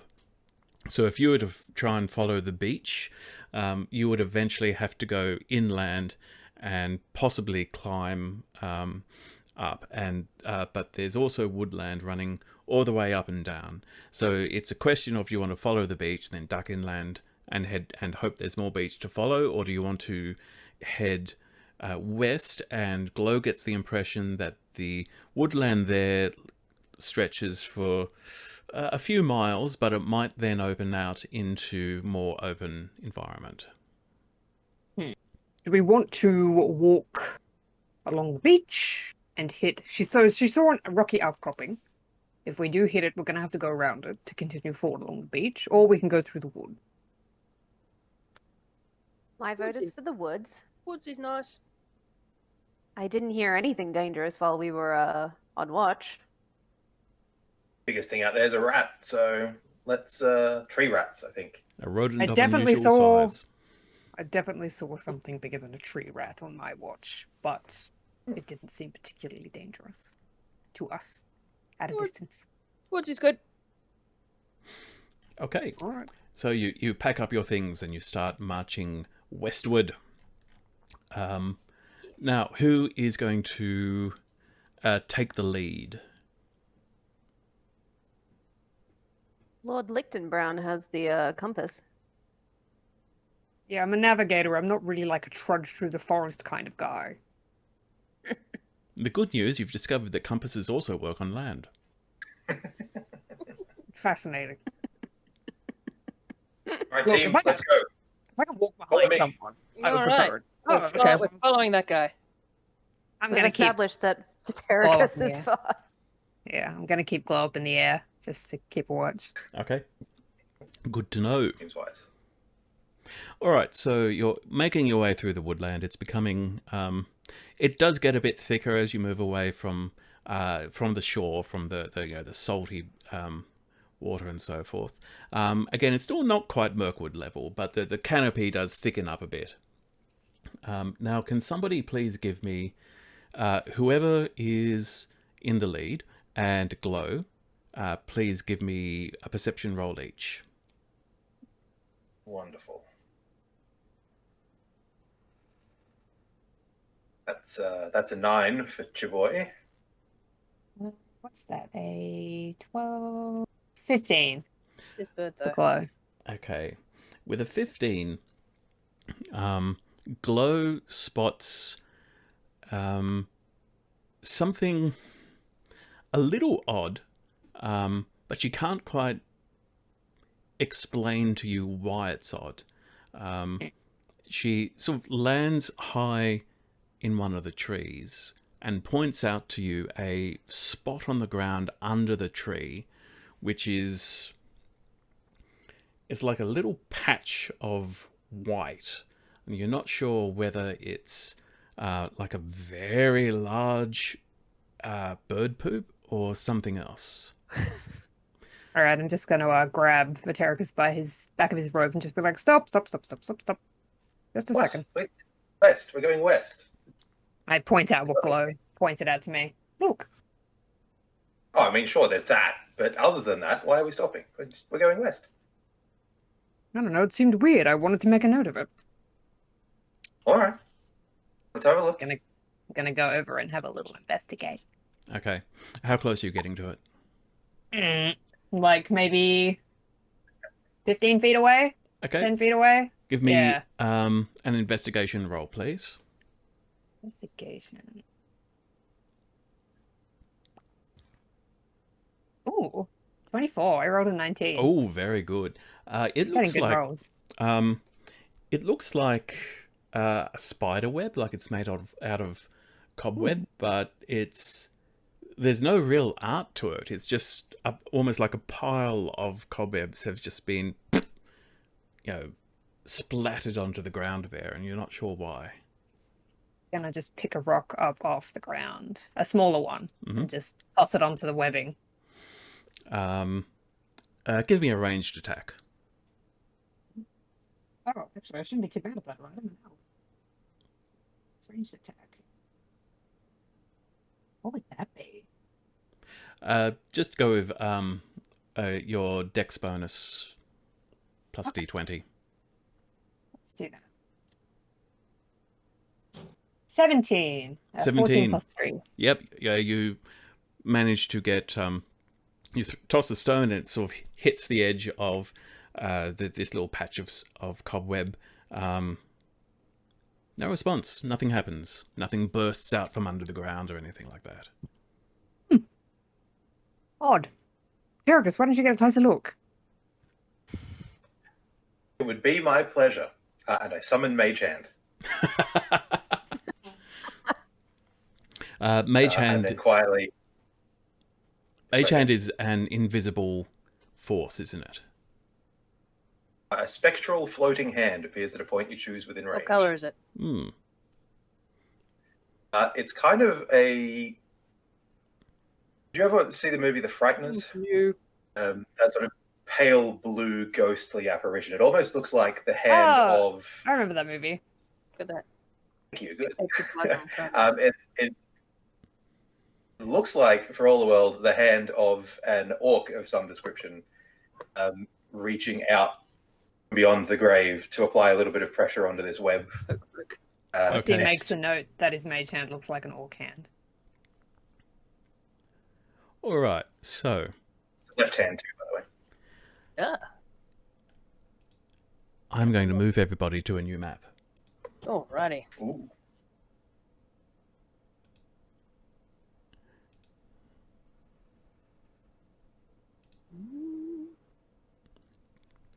Oh. So this lovely map is from 2 Minute Tabletop. They're small Australian group that make ready-to-use battle maps for this kind of thing. It's very cool. Okay, and I'm just going to quickly paint. So this white spot is on the ground here underneath that tree. Vitericus and Orsi, you would both come a bit closer to it. Dagmar and Morzod, you can position yourself wherever you are at this point. Hang back here. I'm gonna be peering sort of across from there. Okay, so this lightly glowing blue hand moves over. As it reaches this little patch of web, something happens. This figure suddenly descends, leaps down from the tree above. It's almost like one of the branches has just decided it wants to be on the ground. You have these really long limbs and this long, thin body, and it comes down with this. It's like it had this web, a net held between two of its limbs, and it leaps down and it tries to wrap the spectral hand in this net, and it is suddenly very confused when it finds that there is actually nothing physical for it to hold on to. So this is what you see. So in that brief moment, you see what appears to be a spider, but it has these very long, thin legs. Torso, its abdomen is very long, like it's pretending to be a tree branch or something like that. But its face has these two huge bulbous eyes and these fangs coming down. And this is plus these much smaller eyes around the big one. But these two eyes, this is a predator of some kind with those two huge eyes facing forward. And at this point, I'm going to get everybody to roll initiative, please. Is that to scale? Pretty much, this is a large creature.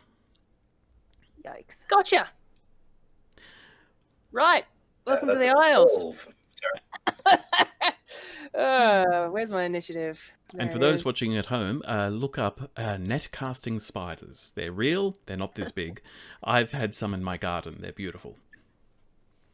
19 for me. I also got 19. Who's got higher decks? You probably. I've got 12. I also let you. +3. I also let you decide if one of you, if you can agree to let one person go before the other. I mean, you see me. You're closer, so you probably would want to attack it first.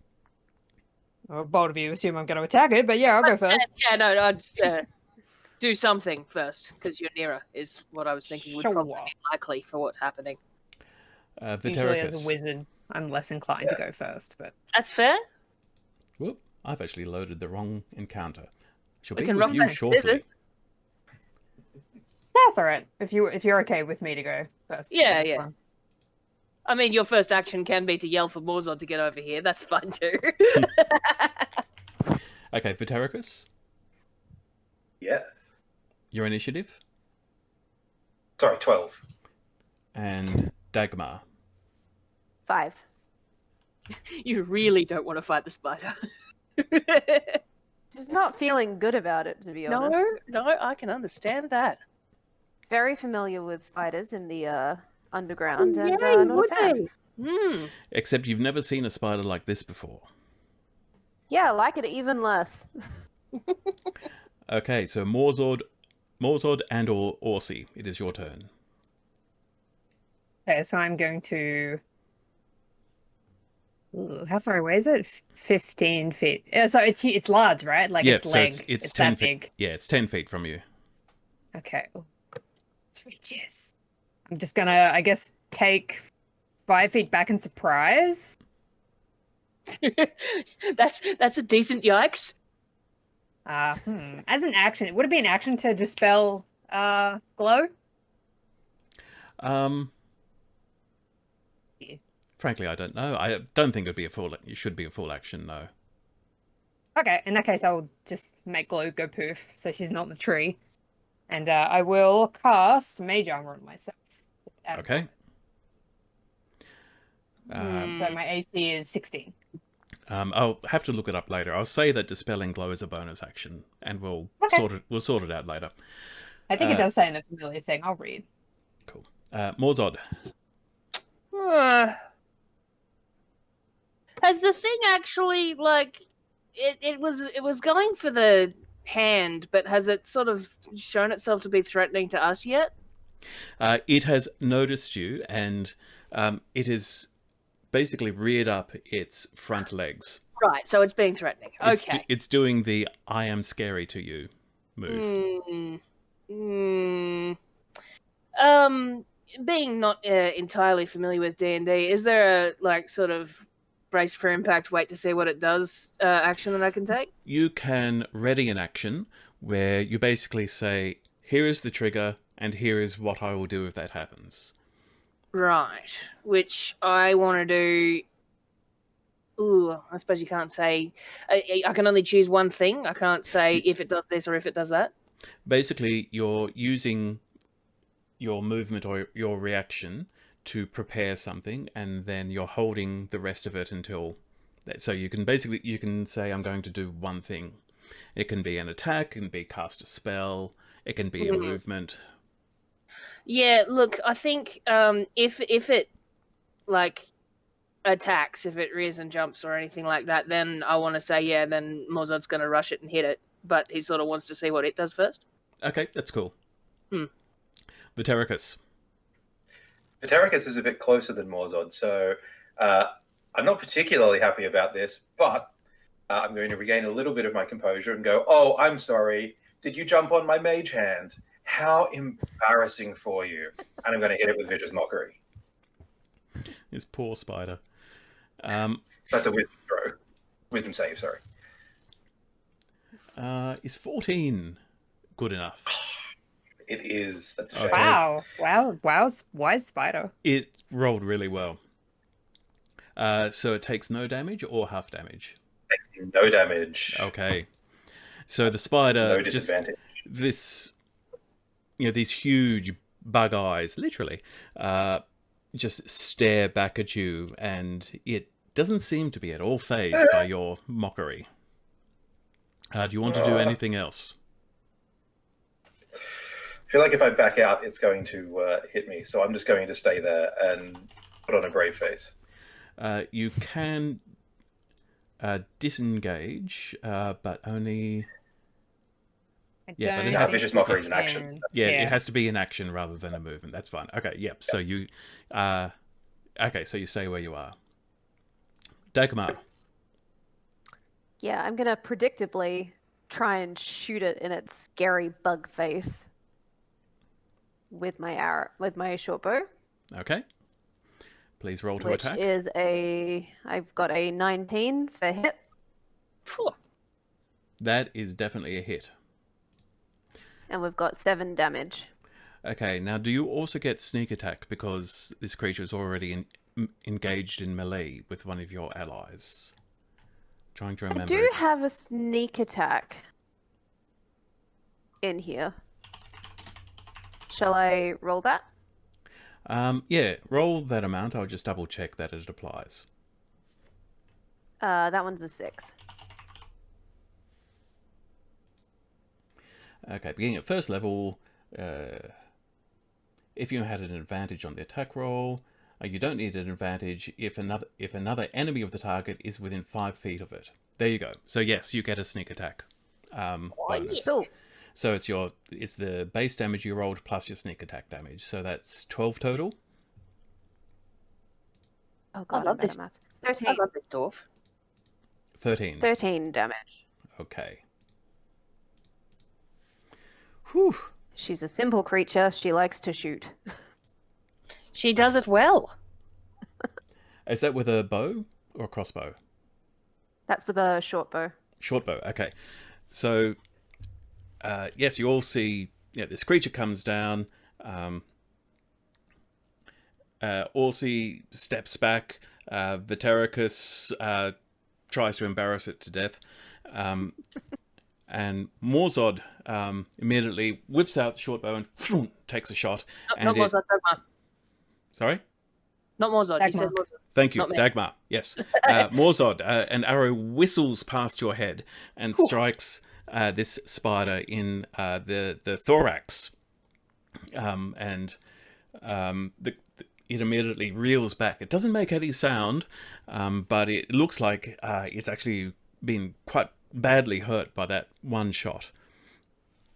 Morzod whoops in joy. Woo! He didn't like that. And it is now that spider's turn. It is going to attempt to bite Vitericus. Seems fair. It's a 15 hit your armor class. Yeah, it does. Okay, so this spider lunges forward. And these two fangs go into your chest, and you take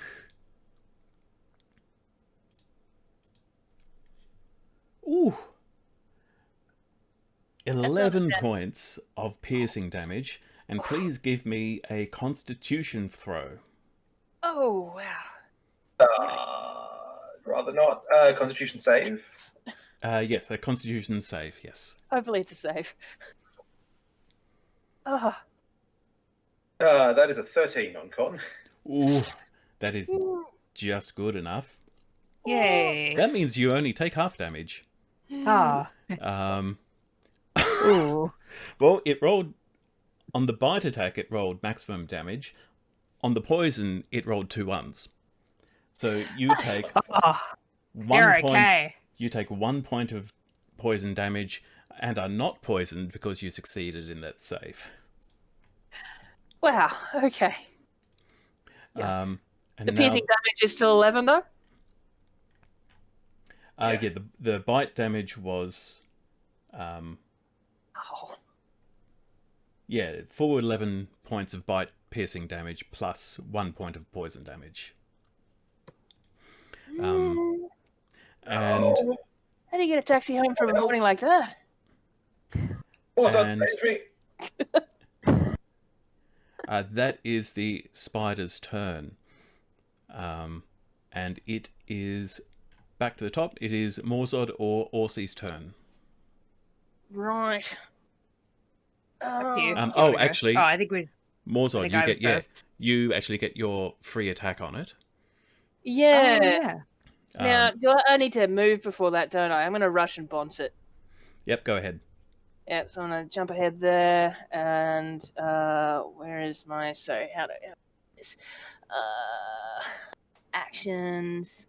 Going to hit it with my mace. So you do the to hit first. Oh, wow, I am rolling really badly. That's a 7. I missed that guy. That does not hit. Yeah. This thing, just as your mace... Yeah, you see it lunge towards Vitericus and you charge in with your mace. But it is... it actually leaps forward. You didn't expect it to go so quickly towards Vitericus, and your mace swipes through the air where it was a second before. And it then rears back. Alright. And but it is that was your turn from the previous round, Yeah. so you get another turn now. Yeah, look, can I... I mean, how dead does Vitericus look? How many hit points has he got left? You look pretty On a dead. scale of like 1 to 15, he's at a 3. Yeah, I think my foot's on top of him. Hang on, it's a 3.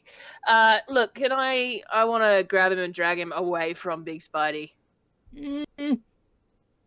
Oh, that's an attack of opportunity, isn't it? It's moving that range. Eat me. It's gonna eat him.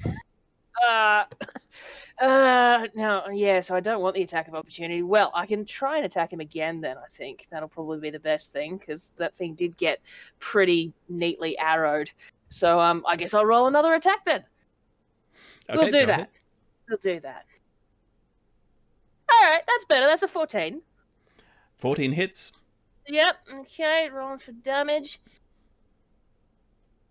Yeah, 5 total.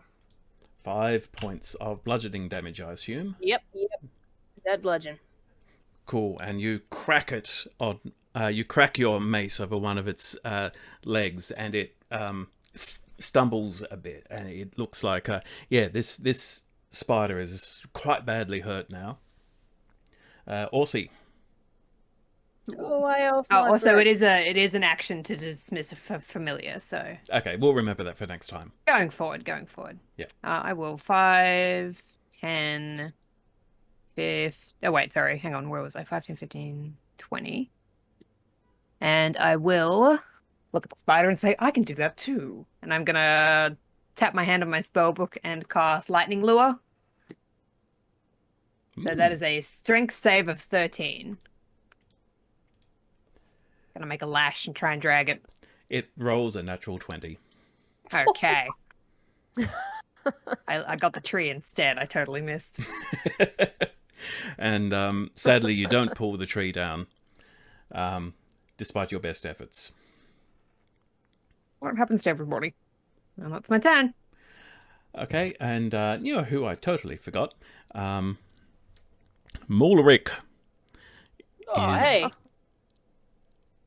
Our poor dazed dwarf. He was busy catching up with the first turn, clearly.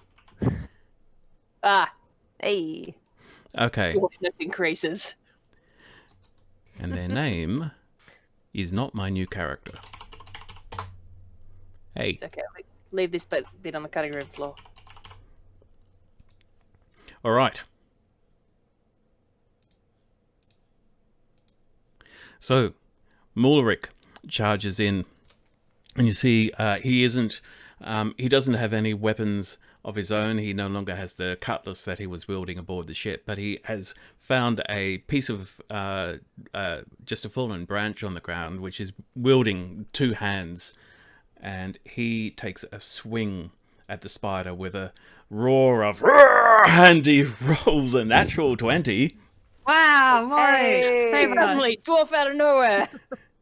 He's not going to do a lot of damage with an improvised club, but well,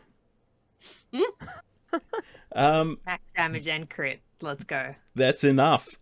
He charges in with this improvised club and just brings it right down on the face of this thing, and he just slams it down into the ground, and this spider goes and for a moment its legs just sort of quiver and twitch and then go still. It is at this point that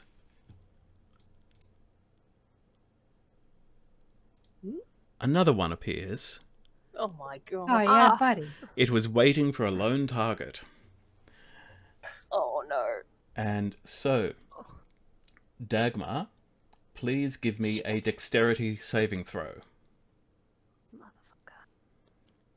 Alrighty, where do those live? Saving throw dexterity. 19. Hey. Does that save me? 19 is good enough, yes.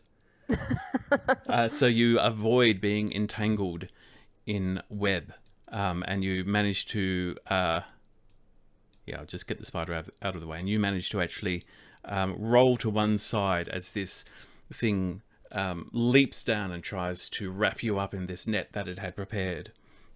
And that is that spider's turn. So the first spider is dead. This second spider has now just descended from the tree that was above Dagmar.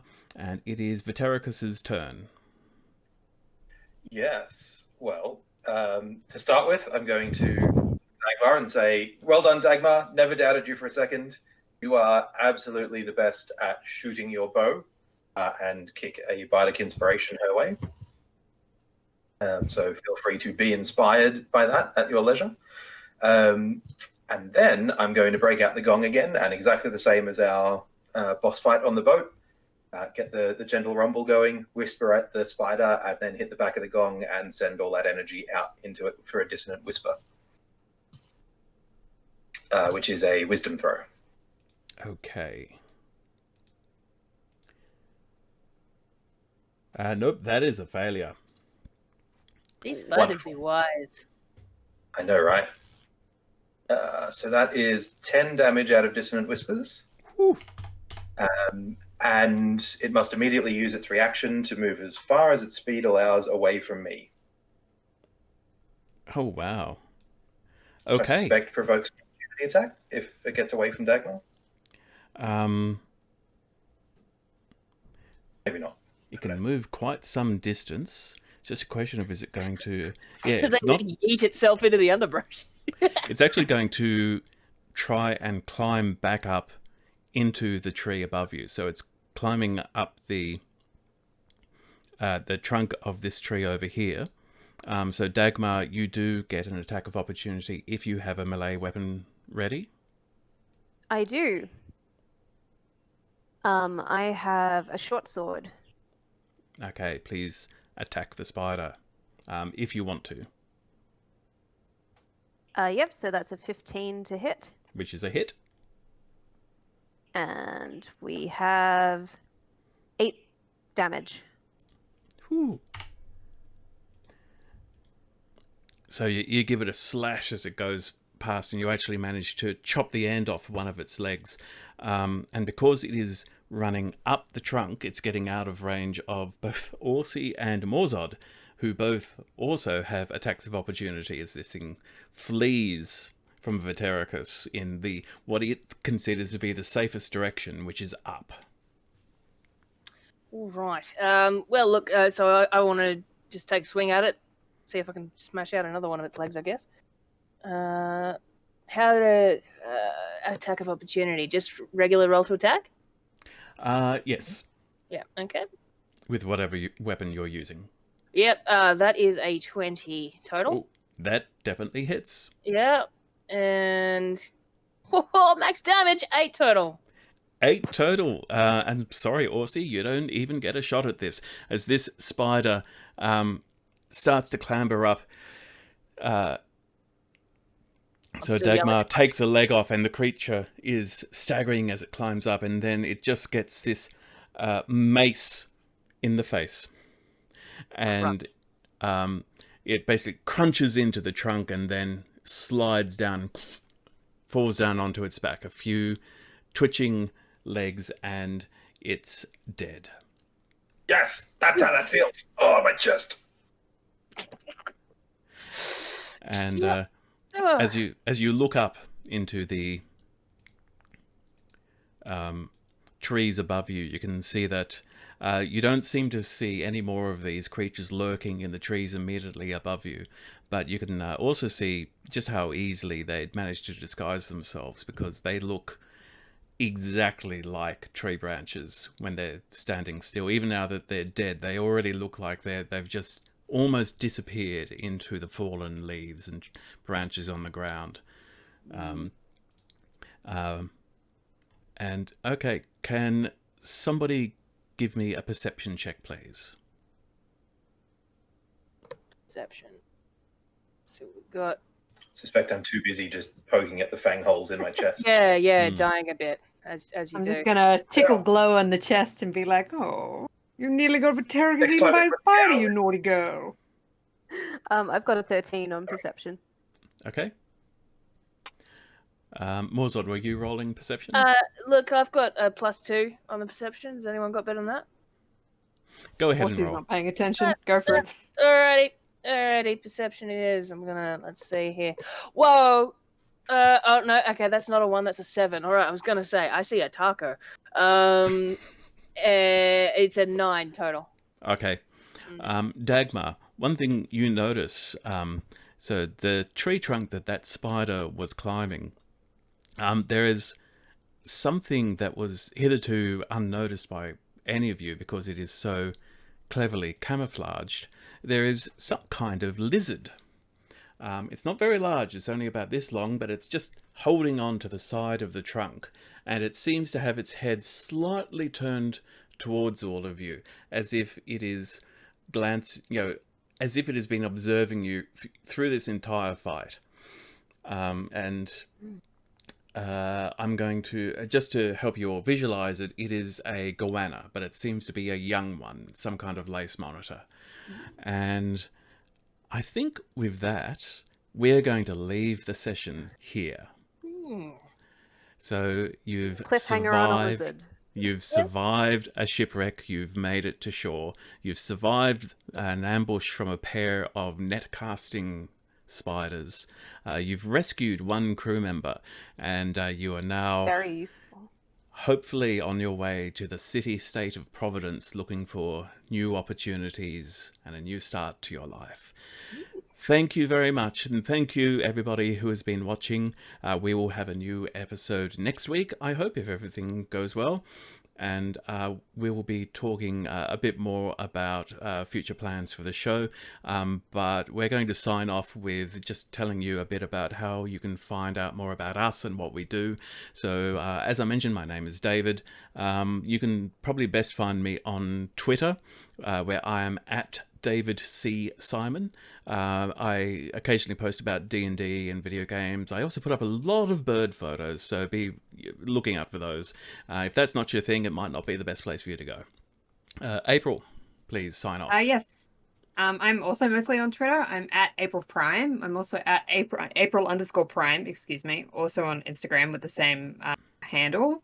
And I post a lot of my art on there. I do art for some pretty big TTRPG companies and stuff, and I also do my own creature designs pretty often as well, so you can check me out there. I'd like to interject and say she's being a bit humble. She one of the companies she works for is Wizards of the Coast, so she actually April actually does official D&D art, and it's I was really excited that she agreed to do this with us. Thank you. Kindman. You can find me, I'm mostly on Twitter, but also on Instagram at FeedTheWriter. I mostly tweet when I'm supposed to be writing, so it's a broad spectrum there. And you can find my work on www.kindwanlangley.com. And you have a book for young adults out at the moment, yes? I do. Recently, an audiobook. The Edge of the Woods, available in paperback, ebook, and audiobook. Go check it out. Doug. Well, Nice. Yeah, I'm mostly on Instagram, just to break the trend a little bit. I'm there as at BWD Studios. Mostly I'm posting miniatures that I'm painting, sometimes the ones I design, mostly Games Workshop stuff. Follow me if you like painted toy soldiers. So that's BW Destiny, which is Brush with Destiny. Yeah, BWD Studios. Which I always thought was a wonderful name for a miniature painting studio. Yeah. That's very clever. I like that. mm-hmm. And Zindi. All right, I am Zin Things. Anywhere you look for me, ZIN Things. Twitter and Twitch, and I post happy things and hang out with people and have a nice time. That's what I'm here on this planet for, smiles and having a good time. And I'm looking at Twitter right now, and I see you've just posted up some face studies of Morzod, your own character for this game. Absolutely. Yeah. Self-expressive. And you can also look for on Twitter. You can look forward to her drowsy doodles, which she puts up every evening before going to bed, which are often a lot of fun and very simple. Okay, thank you again, everybody, and thank you for watching. We will see you next week.